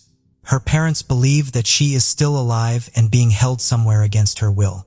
They have never given up hope that she will one day come home. If you have any information relating to the disappearance or whereabouts of Phoenix Calden, please contact the Spanish Lake Police Department. Milford is a charming coastal city located in Connecticut, United States. Situated on the Long Island Sound, it offers picturesque views and a vibrant community. Covering an area of just over 25 square miles, it has a population of over 50,000 people. Known for its beautiful beaches, Milford attracts visitors and residents alike who appreciate its scenic landscapes and waterfront activities. The city boasts a rich history dating back to colonial times, with a blend of historic architecture and modern amenities. The people of Milford would never know that a tragedy was about to befall there in 2022. But first, let's uncover the layers of her past.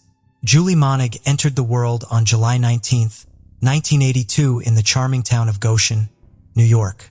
She was blessed with loving parents, Gerald J. Monig and Sandra Barish Doper, who nourished her alongside her two siblings, sister Allison Barati Corcoran and brother Peter Gerald Monig. Growing up, Julie thrived academically, attending the esteemed Monroe Woodbury schools and later graduating from Monroe Woodbury High School. She further pursued her education at Orange County Community College, expanding her knowledge and embracing new experiences along the way. After college, Julie Mono became a devoted medical assistant at Connecticut Coastal Obstetrics Gynecology and found joy in various aspects of her life. She embraced an active lifestyle, which was regularly engaging in running and walking to keep herself energized. However, her true passion lay in being a mother to her two sons, Nicholas Keith Turner and Sean Michael Turner. The details about her marriage and husband are unknown at this point. Julie's dedication and love as a single mother were remarkable, shaping the strong bond shared among them. Julie Minogue found love once again in 2017 and got into a relationship with a man from Roxbury named Ewan Anthony DeWitt. Together, they welcomed a son in 2019 named Luke Anthony Minogue into their lives. However, as time passed, difficulties arose in their relationship, which led Julie Salem walk in Milford, and their well-being remained her top priority.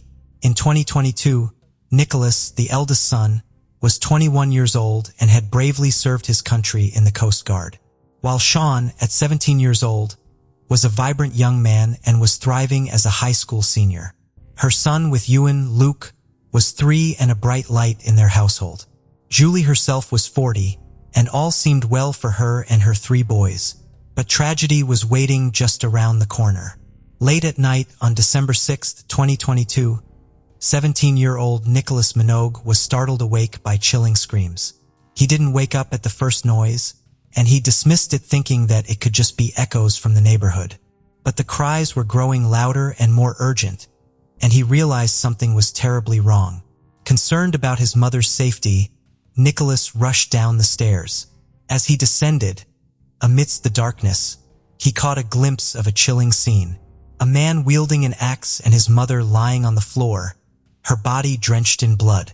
In the midst of the chaos, Nicholas heard the haunting words, "You didn't believe me," ringing in his ears.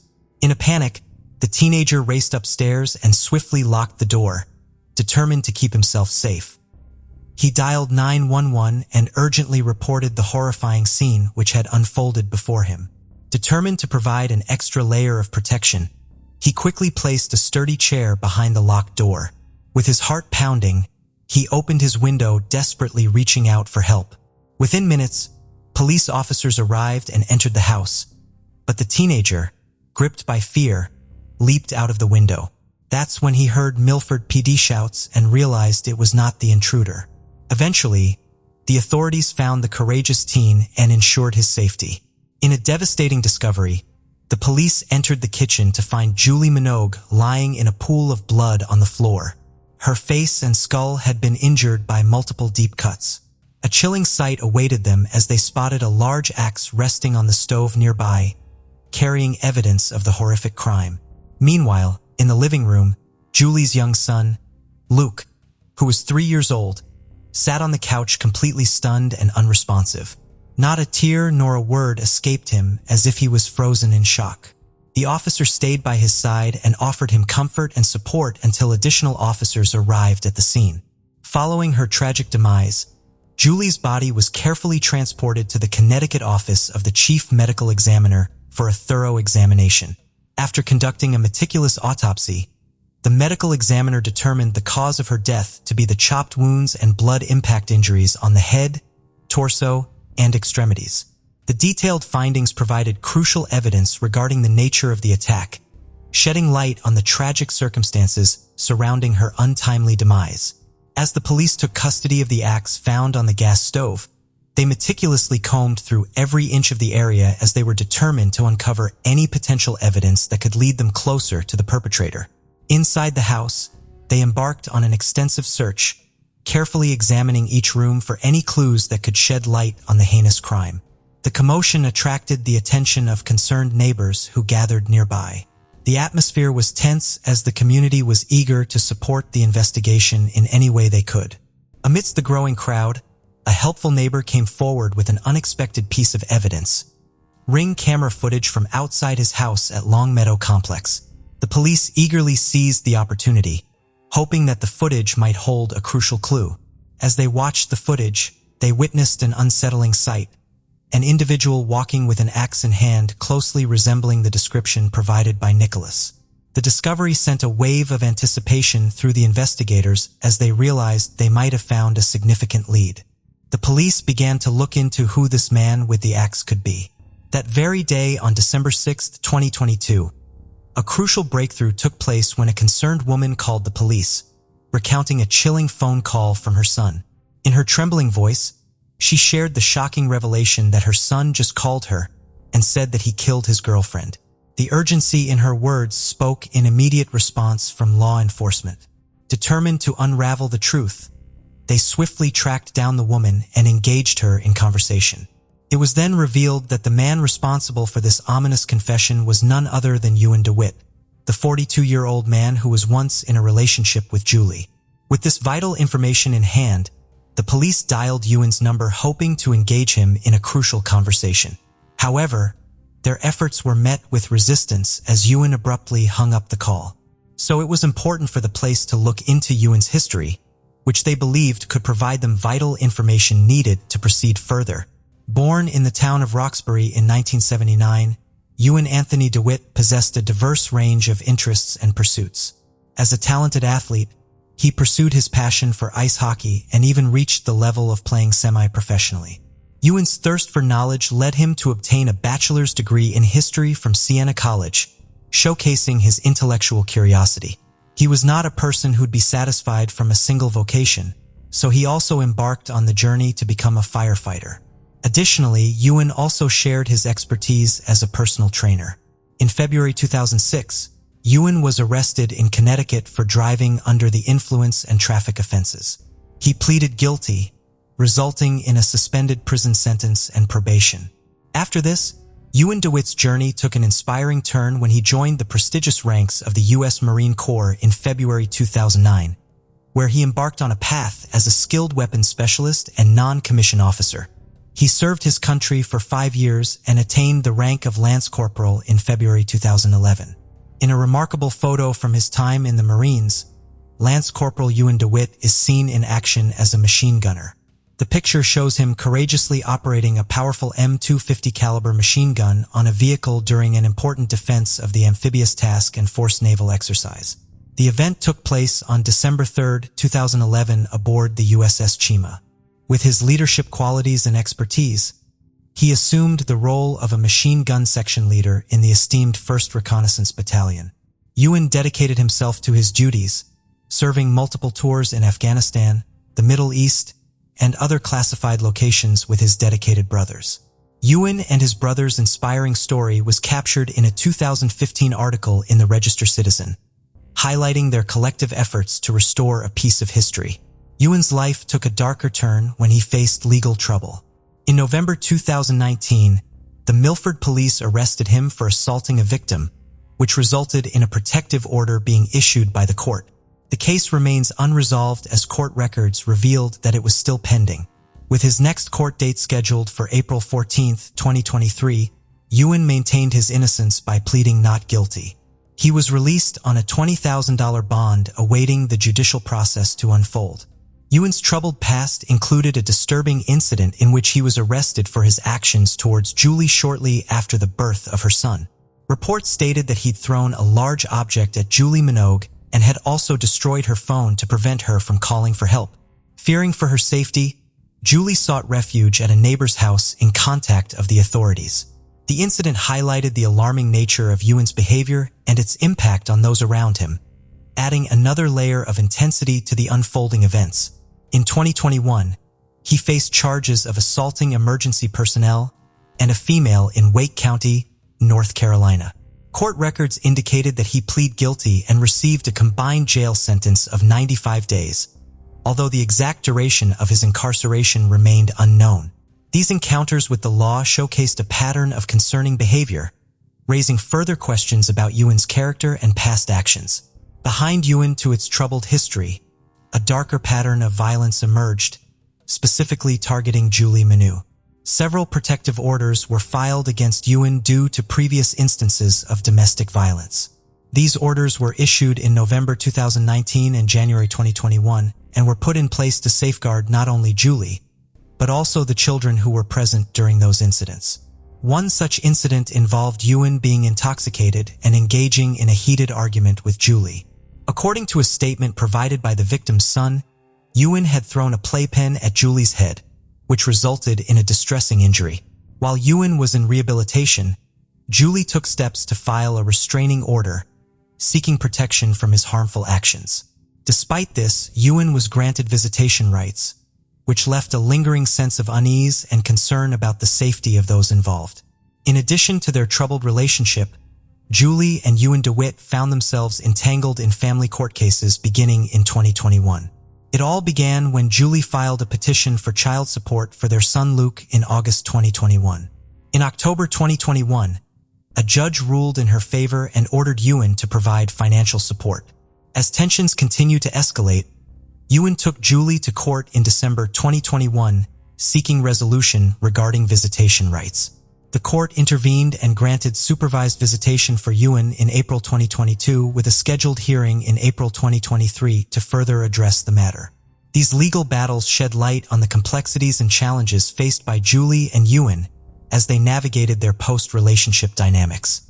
As the investigation progressed, new details were revealed that on November 14, 2022, just 3 weeks before her death, Julie took a decisive step by visiting the Milford Police Department to file a complaint against Ewan. She alleged that he'd bombarded her with over 200 text messages within a span of just 2 days, despite the existence of a protective order that explicitly forbade him from contacting her. Officer Scott Nablin listened to Julie's concerns and diligently collected evidence of the text messages from her phone, further solidifying the case against Ewan. In a heartfelt plea for protection, Julie Minogue expressed her deep concern for her safety and the well-being of her children in a sworn affidavit submitted on November 17, 2022. Determined to put an end to the ongoing abuse, she stated, "I don't believe I should endure this mistreatment any longer." Fearful of the consequences, she detailed the relentless harassment she faced. Julie Minogue also wrote in the document that Ewan has got himself into a lot of trouble with drugs and alcohol, and I'm scared he's going to kill me. Officer Nablin, resolute in his pursuit of justice, meticulously crafted an arrest warrant, alleging Ewan's violation of the protective order. The document, filled with crucial details, was reviewed by supervisor, ensuring its accuracy and validity. They made sure that the arrest warrant application contained the requisite probable cause to support the charge that the text messages sent by Ewan DeWitt violated the modified protective order that was issued on January 15, 2021. On November 21, 2022, the court reopened the warrant application and made its way to the Milford State's Attorney's Office. However, the story took an unexpected turn as the Assistant State's Attorney, committed to thoroughness, sent the warrant application back to Officer Nablin and requested further information before proceeding. In this delicate dance between law and justice, every step forward demanded meticulous attention to detail. However, on December 1st, 2022, Julie Minogue successfully obtained a civil restraining order from a judge. In the hearing, which lasted about an hour, Julie presented evidence of the text messages, Ewan's struggles with substance abuse, mental health issues, and a history of violence. She expressed concern for Ewan's well-being, describing his bipolar rage and erratic behavior, and emphasized the importance of him receiving proper treatment and therapy. Julie firmly believed that Ewan should not be allowed around anyone until he'd received the necessary help and support. Recognizing the imminent danger she faced, a no-contact restraining order was swiftly issued on December 1st, 2022, providing a legal shield against any further interaction with Ewan. But this order took a darker turn when, 5 days later, Ewan killed Julie with an axe in her condo. Now all the evidence indicated that Ewan was the main focus of the investigation, and the search for him intensified as the police tirelessly canvassed the area around the Salem Walk condominium, leaving no stone unturned. Their efforts led them to a dive bar on Ocean Avenue in West Haven, where they sought the assistance of the local community. They approached patrons, informing them about the ongoing investigation and urging them to notify the authorities that they spotted Ewan DeWitt. It was during this concerted effort that two observant individuals caught sight of a person who matched the suspect's description. Eager to aid the investigation, they immediately flagged down the police, providing crucial information about the suspect's whereabouts. Engaging with one of the witnesses, who preferred to remain anonymous, the police learned that the individual had witnessed someone resembling the suspect wandering around the parking lot for a brief period. Eventually, the suspect entered a food truck located in the parking lot. Acting swiftly, the police converged on the scene. Without incident, they apprehended Ewan DeWitt on December 6, 2022, bringing him into custody and moving one step closer to uncovering the truth. The police initiated a rigorous interrogation of Ewan about the early hours of December 6, 2022. Initially, Ewan maintained a stoic silence, withholding vital information. However, after hours of intense questioning, a breakthrough occurred. Ewan finally confessed to the gruesome act of taking Julie's life with an axe. He revealed that he'd silently entered the house through the kitchen window, concealing himself in anticipation of his victim's arrival. When Julie eventually entered the kitchen, he launched an attack, wielding the axe with deadly intent. It was during this horrifying moment that Nicholas, Julie's son, descended the stairs and confronted the scene. Overwhelmed with fear, Ewan fled, leaving the axe behind on the gas stove. Ewan's admission sent shock waves through the investigation, bringing forth a chilling account of the tragic events that unfolded that night. During Ewan's initial court appearance in State Superior Court in Milford on December 7, 2022, Assistant State Attorney Alana Paul informed the judge about new developments in the case. She revealed that you had fully admitted to the incident. But even without that admission, she believed the evidence against him was substantial. Attorney Paul highlighted the presence of surveillance footage necessary. Emphasizing the gravity of the situation, Judge Arden Groggins set his bond at $5 million. The judge expressed concerns about Ewan's history of disregarding court orders and emphasized the importance of public safety. In light of the circumstances, Ewan was placed on suicide watch with a hearing scheduled for December 14, 2022 to further address the case. Finally, it was the day of the final decision. On December 14, 2022, in addition to the murder charge, Ewan DeWitt faced multiple other charges brought forth by the Milford police. These included criminal violation of a protective order, criminal violation of a restraining order, risk of injury to a minor, and reckless endangerment. By levying these charges, law enforcement sought to address the broader scope of Ewan's alleged actions and their impact. A hearing was scheduled for Ewan to its pending criminal cases on April 6, 2023. He has yet to plead. Prosecutors stated that Ewan already confessed to the murder of Julie Minogue. However, no further information has been released by the police about the hearing. In the statement, the family expressed their determination to take action and ensure that those who neglected their responsibilities are held accountable. They also expressed their hope that this case would serve as a catalyst for improved protections for individuals facing domestic violence and abuse. With their unwavering commitment, the family aims to bring about positive changes and prevent such tragic incidents from occurring in the future. This case involved a combination of diligent efforts by law enforcement and the heinous acts of a killer who killed his ex-girlfriend in a rage of anger. Lauren Agee was a 21-year-old student from Hendersonville, Tennessee. She lived with her mother, Sherry, stepfather, Michael, and her 3 siblings. She was in her year studying criminal science at university and had recently started a great relationship. Popular, funny, outgoing, and sporty, Lauren was thriving in all aspects of her life, and she showed a lot of promise for her future.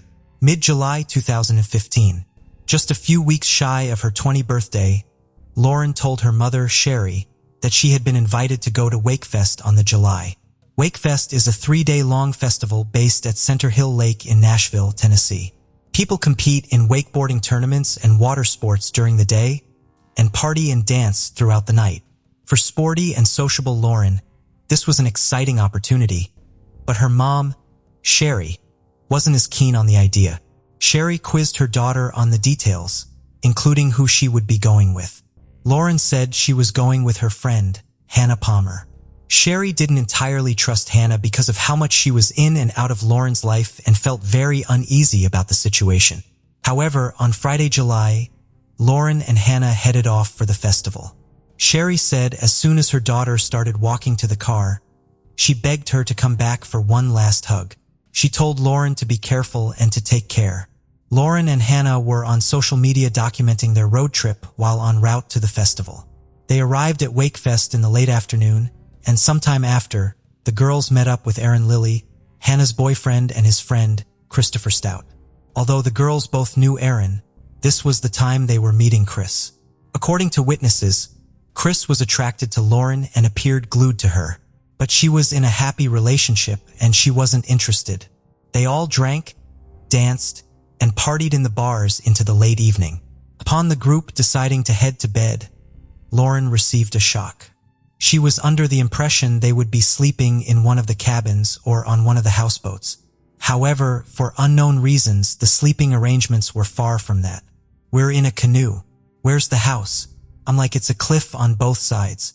Oh my gosh, this is crazy. Where do we look at? Cat trap. They were actually camping at the top of a narrow cliff that stuck out over the water. Although it was never set up to be a sleeping location, it was common knowledge amongst everyone that this was somewhere you could go and camp if you chose to. Over the years, festival attendees had tied a rope to the trees that led to the cliff to help people reach the top. A few other people were camping up there as well, but Lauren's group consisted of Hannah, Aaron, Chris, and another slightly older man, Brixton Gambrell.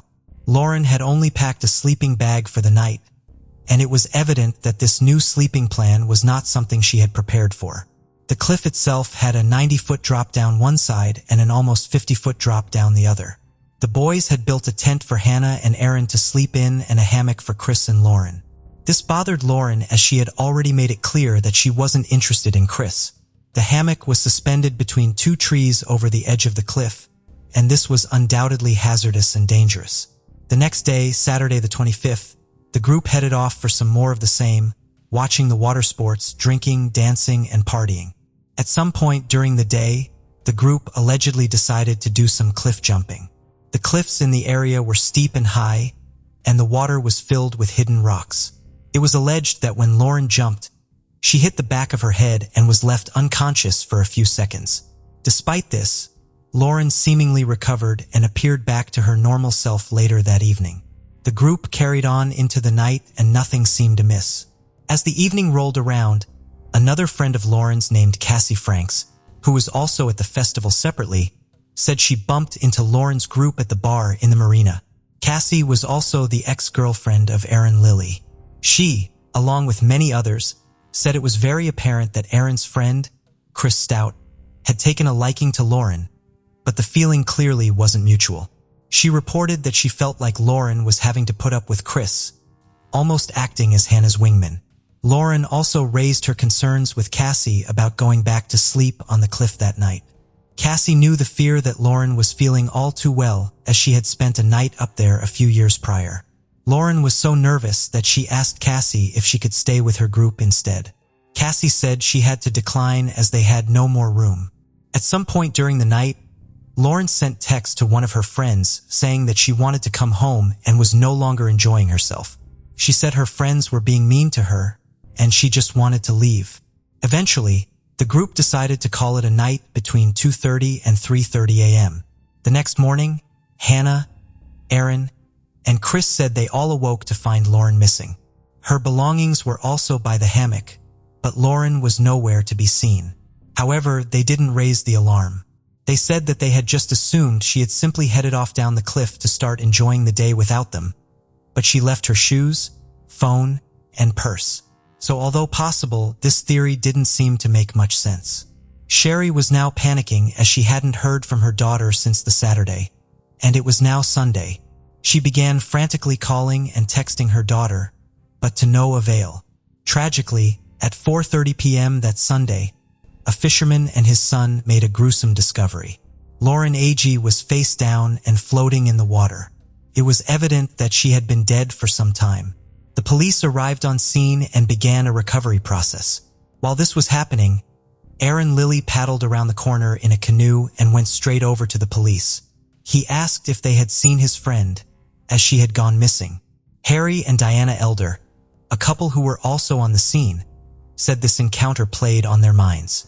There had been no announcement to say that a body had been found in that location, and the timing of Aaron's entry onto the scene seemed odd. One of the officers on scene would later say that he believed Aaron had staged this encounter, and that the group likely already knew where Lauren's body was.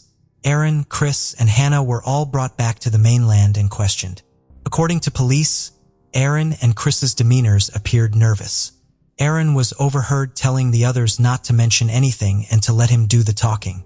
Neither Aaron, Chris, or Hannah mentioned Brix Nagamber in their statements.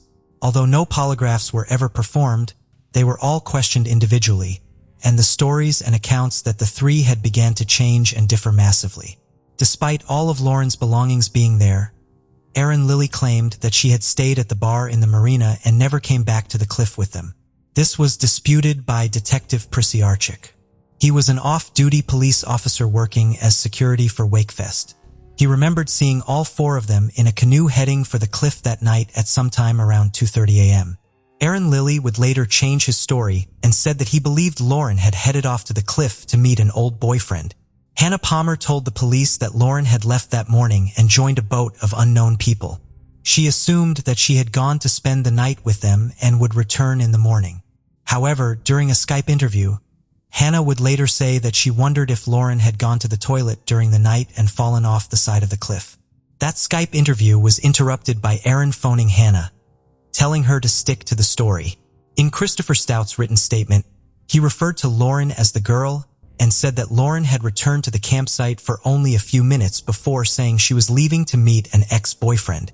He said he had then fallen asleep and didn't feel her get out of the hammock that they were both in. Just one day after the festival had ended, he spoke about how good the weekend had been on Instagram, showing no signs that anything sinister had occurred. In the background of the shots, Hannah and Aaron are also visible. It remains unclear as to whether or not Briggs and Gambrill gave any form of statement. Some of the interviews were recorded, and the group could be heard giving various different accounts. An autopsy was carried out and determined that Lauren's cause of death was blunt force trauma and possible drowning. She had a broken nose and fingers, and her body was bruised and battered. It was also determined that she had very little water in her lungs despite being submerged.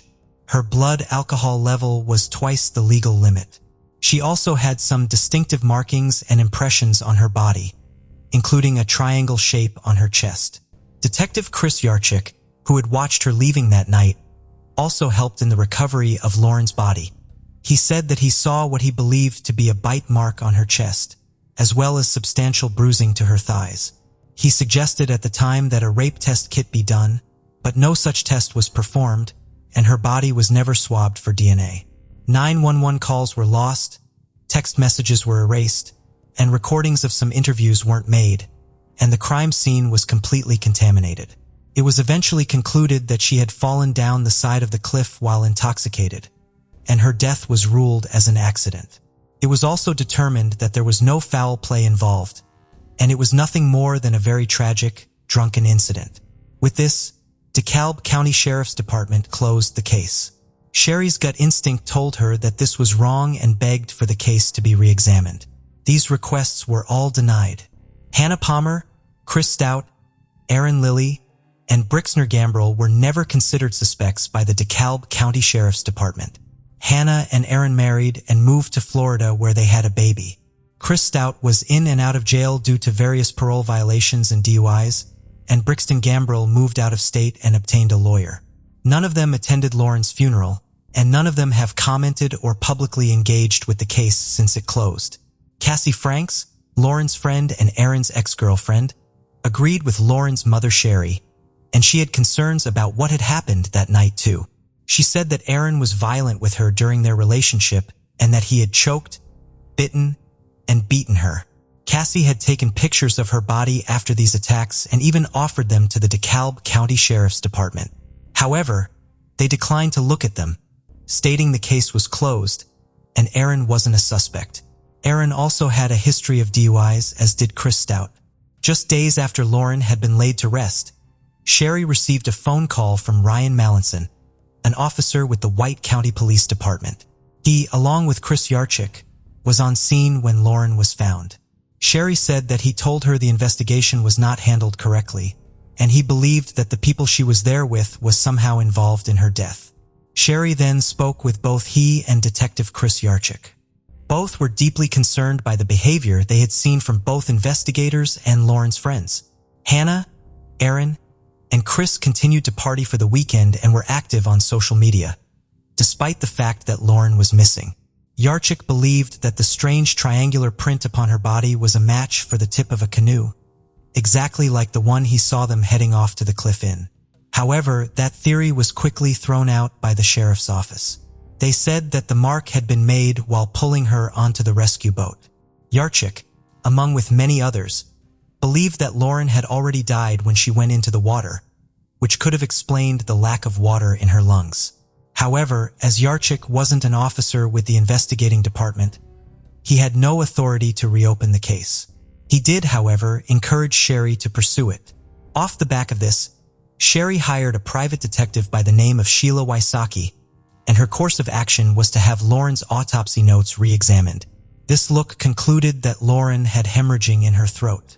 According to Sheila, the hemorrhaging was a result not of being strangled, but of being held down. Sheila also wanted answers from the police regarding the rape test kit and why one hadn't been carried out. The answer she received was that because Lauren had been wearing a tampon, she couldn't have been sexually assaulted. Therefore, no such test was deemed necessary. Sheila discovered that Lauren wasn't actually menstruating at the time. She contacted Lauren's GYN practitioner, and they found that the lining of Lauren's uterus confirmed she hadn't been on her cycle. Sheila also disputed the details surrounding the infamous cliff jump in which Lauren supposedly hit the back of her head. She argued that while Lauren did jump off the cliff, she didn't go into the waterhead nor did she pass out, and there was no bruising. Sherry, Sheila, and Chris Yarchik also ran some experiments and tests using a 105-pound crash test dummy. The dummy was thrown off both the 90-foot side of the cliff and the 50-foot side. On the 90-foot side, the current of the water at the time wasn't consistent with where Lauren's body had been found. If she had fallen in, she would have floated towards the marina in the opposite direction. The drop on the 50-foot side was so filled with ledges, trees, and rocks that it seemed impossible to roll continuously to the bottom without something getting in the way. They used the crash test dummy almost 50 times, and every time garnered the same result. A witness named Chris Brown came forward and said that he had seen who he was sure was Aaron Lilly on the night Lauren was last seen alive. He claims that at around midnight, he saw Aaron coming out of the water, spluttering and spitting water out for several minutes. Aaron said that he had almost drowned swimming over to the marina area. This tip was turned over to the DeKalb County Sheriff's Department, and they advised that should they want to pursue this lead, they would be in contact. But that call never came. His statement remains a gray area, however, as the time frame of midnight doesn't match up with the 2:30 a.m. time that the majority of witnesses talked about. During an interview with Crime Watch Daily, the family's private investigator, Sheila Wysocki, said that she had been following up on some false stories that had been circulating around social media. She said some of the information was coming from an IP address in Florida, matching the same street that Hannah and Aaron's house was on. Sheila and Sherry believed that this was no coincidence. Sheila was convinced that the answers lay with Hannah Palmer, Aaron Lilly, Christopher Stout, and Brixton Gambrell. In February, Lauren's family filed a $10 million wrongful death lawsuit against the four of them in a bid to force them to talk. Aside from Chris Stout, they all ended up pleading the amendment. Because Chris Stout was in jail at the time, pleading the may have impacted his sentence, so he took part in a deposition. This lawsuit also highlighted a lot of flaws in the handling of the case, and officers were forced to admit that a lot more could and should have been done. In February, Sherry's wrongful death lawsuit against the group was dismissed, ruling that there was insufficient evidence. Circuit Court Judge Jonathan Young threw the case out, deeming it to be ridiculous and pulled out of thin air. Sherry was told that it may only be possible to proceed if she agreed to a gagging order preventing her from talking about the case publicly, something she felt would hinder rather than help. After the lawsuit was thrown out, over 20,000 people signed a petition begging for the case to be reopened. At the start of February 2019, the Nashville Court of Appeals overturned the ruling made regarding Hannah Palmer's potential involvement in the case. It was unanimously referred to as a clearly erroneous assessment of the evidence. The court ruled that Sherry absolutely had a clear and legal right to sue for wrongful death. Despite all of this, the case currently sits in limbo, and Lauren's family and Shiga Wysocki continue their fight for answers and justice for Lauren Agee. At this stage, it is unknown whether or not the full story about what happened that night will be brought to light. But Sherry Smith is determined to fight for her daughter for as long as it takes. In the February, the body of 36-year-old Sabrina Payne was found in a field near Tremont, Illinois. Sabrina was a black female who was known to support a drug habit with prostitution. Sabrina had last been seen at her home 2 days before her body was found. The original autopsy failed to determine a cause of death, leaving some of the detectives to believe she had overdosed. One detective, however, felt uneasy about that assumption. His suspicions were confirmed as more bodies were found in Peoria and Tazewell counties over the next year. On February 5, 2004, the body of 36-year-old Barbara Williams was found in a ditch near Edwards, Illinois. She was found clothed and lying face down in the snow. She had been seen alive between 9 and 10 p.m. the night before. An autopsy showed that she had multiple contusions and abrasions on her body. Toxicology showed that she had fatal levels of cocaine in her blood. At this point, police were not ready to call this a murder or entertain the idea of a serial killer preying on black drug-addicted prostitutes. In February, 32-year-old Shakonda Thomas was reported missing. She had last been seen by her family in August. Shakonda was known to disappear at times, but when she didn't come back after several weeks, her family reported her missing. Shirley Entrap was also reported missing in the February. She was seen 3 days before she was reported missing. Tamara Walls was reported missing in February after not being seen for 3 weeks. All 3 missing women were also black females known to support a crack cocaine habit with prostitution. 36-year-old mother of 8, Laura Lawler, disappeared from her home after leaving with a man and woman. Her longtime partner searched for her, but only was able to determine she had been with a man named Larry. Her boyfriend and father to her 7 daughters and 1 son describes Laura as the love of his life and a beautiful soul.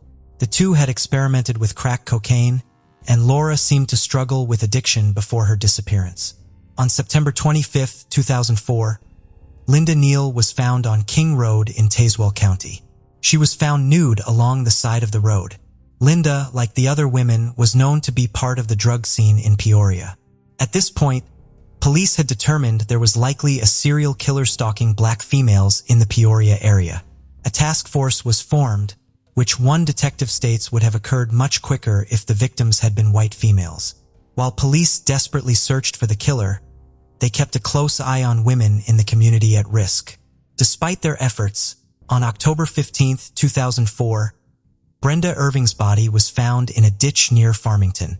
Brenda was found nude, and an autopsy determined that she had been strangled and suffered blunt force trauma to her head. She also had fatal levels of cocaine in her system at the time of her death. Her children had feared for their mother's safety, as she had known many of the women who had been killed or disappeared from central Illinois. Brenda struggled with drug addiction. Despite detectives' best efforts, the case proved difficult to solve. They followed thousands of leads, but finally got the lead they were waiting for in February. 35-year-old Vicky Bomer was arrested for theft. From jail, she told authorities that she thought she could help them find the serial killer preying on her fellow sex workers. She believed that a man who had picked her up in July 2004 was responsible. Bomer explained that in July, a man named Larry Bright lured her to his mother's home while they shared alcohol and drugs. Once she was intoxicated, she said Bright attacked her, attempted to rape her, and pulled a knife on her. Somehow, Bomer was able to escape. Police were at first skeptical as Bomer asked for a plea deal in exchange for her testimony. Why hadn't she reported this back in July? Why wait until she was under arrest? Vicky Bomer claimed she was scared of being arrested for outstanding warrants, which is why she did not come forward in July 2004. A search of her criminal history confirmed the warrants, so detectives decided to take a look at the man named Larry Bright. Larry Dean Bright was born in Peoria, Illinois, on July 8, 1966. He served a 2-year stint in prison at age 19 for burglary and carjacking. According to Larry's family, the time Larry spent in prison changed him for the worse. Larry became more angry and violent and began using drugs. Larry had an injury, which started an addiction to prescription opioids and later crack cocaine. He also developed an addiction to pornography, preferring videos with black women. Larry lived with his mother in a tiny guest house behind her home. Larry enjoyed gardening, creating a beautiful garden bed of flowers for his mother. When the police arrived at Larry's home following the tip, they noticed the beautiful flowers in the garden. Larry was placed under arrest for the unlawful restraint of Vicky. They questioned Larry about the murders, but he denied having any information about the murdered and missing women. Throughout the interview, Larry smoked several cigarettes.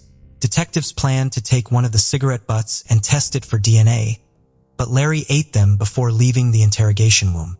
Larry declined to give DNA voluntarily. Police searched Larry Bright's home on January 20, 2005. The investigators dug up the garden, finding several small bone fragments and ashes that were later determined to be human. When the police questioned Larry again, they told him they were digging up his mother's flowers. At this point, Larry broke down and confessed to multiple murders. He even led investigators to the remains of some of his victims. Larry explained that around July 27, 2003, he picked up Sabrina Payne on the south side of Peoria. He drove her to his home, which he shared with his mother. He claimed the two drank and used cocaine before having consensual sex. Larry said he did not intend to tell Sabrina, but he became enraged, thinking Sabrina was trying to rip him off. He strangled her to death and dumped her body near the cornfield where she was found. Larry confessed to picking up Barbara Williams in February 2004.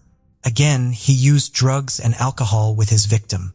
He stated that he once again lost control of his anger and killed Barbara. He claimed he caught Barbara stealing from him. He dumped her body along the road where she was found the next day. The prosecution believed that after the first two murders, Larry developed a bloodlust. At the time of his arrest, he said, "I knew them I would kill, the others I would pick up. I went out hunting." Larry also confessed to killing Laura Lawyer. He burned her body in his backyard burn pit, burying the remains in his mother's yard. He said he wanted to destroy the bodies to avoid getting caught. He confessed to killing Tamara Walls and burning her remains. Her jawbone was found in the backyard. He admitted to strangling, beating, and burning Shirley and Trapp. Shakanda Thomas had the same fate after being picked up by Larry Bright. He burned the woman and buried the ashes in the yard. Because of his attempts to creamy his victims, he was nicknamed the Bone Crusher. Larry said that he attempted to burn Linda Neal and Brenda Irving as well, but the attempts were unsuccessful due to the weather. He dumped both women along the side of the road. Larry was facing the death penalty following his January 2005 arrest. In an attempt to spare his mother the embarrassment of a trial and avoid the death penalty, Larry Bright pleaded guilty to 7 counts of first-degree murder and 1 count of drug-induced homicide on May 30, 2006. Bright's murders were not considered racially motivated, but detectives believe he was just attracted to black women. He is one of the very few serial killers who chooses victims outside of his race. Larry was sentenced to 7 life sentences without the possibility of parole to be served concurrently. He was also given an additional 30 years for the drug-induced homicide. As part of the plea deal, Larry will be required to serve 100% of his sentence with no parole consideration. Larry is currently housed at the Shawnee Correctional Center in Vienna, Illinois. He will spend the rest of his life behind bars, but that brings little peace to the families of his victims. The loved ones of Larry's victims want people to know that the women he killed were more than just drug addicts or prostitutes. They were people. They were mothers, daughters, sisters, and friends. The serial killer dentist of St. Louis, Clennon Engelman. Dr. Clennon Engelman was born on February 6, 1927 in St. Louis, Missouri. Dr. Engelman grew up on the south side of the city and felt a deep connection to his neighborhood. After serving in the military, Dr. Engelman used his GI Bill to go to Washington University and become a dentist. He opened his dental office on the south side of St. Louis, serving the community he had always loved. Dr. Engelman, who went by Clen, was married to a woman named Edna Ruth, but they divorced in 1956. By 1958, both Clen and Ruth had remarried. Clen was operating his dental office and appeared to be successfully serving the St. Louis community. On December 17, 1958, citizens in Forest Park noticed a bloody man stumbling. The man, James Stanley Bullock, soon passed from his injuries. These injuries were caused by a gunshot. No one could figure out why someone would shoot 28-year-old James Bullock. James Bullock was born on April 17, 1931 in DeSoto. He was raised in Shiloh, Illinois by his grandparents and later his aunt after his parents passed away. According to an article from 1938, the then 7-year-old was living with his grandparents in 1938 and enjoyed attending school and fishing. James later served in the military before returning to St. Louis to work and go to college. Back in St. Louis, James met Edna Ruth, the ex-wife of Dr. Glenn Engelman. The two married, and 6 short months later, James was dead. An employee at a local sanitarium initially claimed James was there 4 days before his murder, asking to be admitted because he feared for his life. His wife and aunt said this was not true, as the three had dinner together on that night. According to his widow and aunt, James was not afraid for his life, and they knew no one who would want him dead. However, Edna Ruth benefited greatly from her husband's death. Ruth had life insurance policies totaling $64,088. While under questioning, Edna Ruth made several weird statements, including telling the police she was married before, but her husband did not know. Who was she married to? Her husband's dentist, Dr. Glenn Engelman. Edna Ruth had lied to James and his family and lied on the marriage application about being married before. Police questioned a local career criminal who was out on parole for an assault at the time of the shooting. They weren't able to tie him to the murder of James, but they did note he lived near Dr. Engelman's office. Dr. Engelman and Edna Ruth both refused to take a polygraph test and denied any involvement in the murder of James Bullock. Dr. Engelman's new wife, Ida, refused to be questioned by the police. A patient provided an alibi for Dr. Engelman. However, another witness said that they tried to find someone at the office around the time and the office was empty. Edna Ruth invested part of the funds she received after becoming a widow and a doctor. Been bored being a dentist, so he often ventured into other areas of business. This included buying a trike strip along with a partner, Eric Fry. Dr. Engelman had grown to be close friends with Eric and his wife, Sandy. On September 26, 1963, Eric and Dr. Engelman were at the drag strip using dynamite to explode and then fell abandoned cisterns on the property. Eric was lying on his stomach near one of the cisterns when the dynamite exploded quicker than anticipated. Eric was killed instantly and found lying in the bottom of the cistern. Coroner H.D. Steinbeck ruled the death accidental. Mr. Frey's wife had an insurance policy on her husband, which she invested part of into Dr. Engelman's practice. Dr. Engelman divorced Ida and married his third wife, Ruth, in 1967. The couple shared a son, but Ruth heeded the close relationship her husband had with a young woman who worked in his office named Carmen Miranda. Dr. Engelman offered to train Carmen to be a dental assistant in his office. Edna felt uncomfortable with the flirting between the doctor and his young assistant. Dr. Engelman, however, claimed he was trying to help people in his community. He hired Carmen's brother, Nick, as well at one point. Ruth was relieved when Carmen met a married man named Peter Home. Just a few months later, however, Carmen and Eric were walking in a rural area in Pacific, Missouri. The couple were exploring an area known to have caves and scenic paths. A shot suddenly fired, hitting Peter in the head. Peter died instantly, and a hysterically Carmen flagged down the help. Nearby, police found an X on a tree made with tape. The area was familiar to locals as a hunting area, and police believed that the shot was accidental. Police believe someone was target shooting at the accident accidentally struck Mr. Home. Carmen had a significant amount of life insurance on her husband, totaling $60,000. This is equivalent to around $300,000 in 2024. Dr. Engelman and Ruth divorced soon after, at which time Dr. Engelman married young Carmen, whom he had known since she was a small child. His son lived with Edna, his ex-wife. Despite being married to Carmen, Dr. Engelman and Ruth still met regularly for sex. Dr. Engelman had extramarital affairs, which included previous affairs with Carmen, Ruth, and even Sandy Fry, the wife of his business associate Eric Fry, who was killed by dynamite. Another of Dr. Engelman's affairs was with a patient named Barbara Boyle. On November 3, 1977, someone pretending to be from the farm girl walked up to the farmhouse owned by Arthur and Vernita Gueswell in Edwardsville, Illinois. Soon after entering the home, the elderly couple were attacked and both were shot in the head. The wealthy couple left $340,000 to their son, Ronald Guswell. Guess who Ronald Guswell was married to? Barbara Boyle. On April 4, 1979, less than 2 years after the murder of his parents, Ronald Guswell was found dead inside his car outside a hotel in East St. Louis, Illinois. The man had been beaten and shot to death. He had been missing for 4 days when his body was found. Following her husband's murder, Barbara collected his inheritance in addition to several life insurance policies. The equivalent sum of money today would be nearly $1,700,000. Guess who she cut to? Dr. Clennon Engelman. Following the murder of Marmal Guiswell, authorities were starting to notice the trend of connected deaths to Dr. Engelman. His patients and community, however, only saw a generous man committed to helping his community and its citizens. Dr. Engelman was not the greatest dentist, however.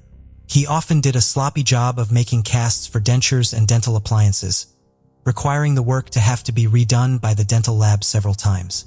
His business was struggling, however, and he soon found himself in debt with a dental lab owned by Sophie Barrera. Sophie Barrera owned a South St. Louis dental laboratory and had grown tired of waiting for Dr. Engelman to pay up by 1980. She filed a lawsuit against the doctor that was set to go to court just a few days after Sophie was murdered. On January 14, 1980, Sophie entered her vehicle in South St. Louis. Shortly after, the vehicle exploded. Police found remnants of a bomb under her charred vehicle. Sophie had told her son before she was in fear of being killed. She believed Dr. Glenn Engelman was dangerous. Dr. Engelman was questioned for 3 hours and then released. Police were certain he was responsible for Sophie's death, but they had to prove it. The public also wondered if the bombing was related to another bombing in the area that was carried out between two mob families fighting for control over St. Louis labor unions.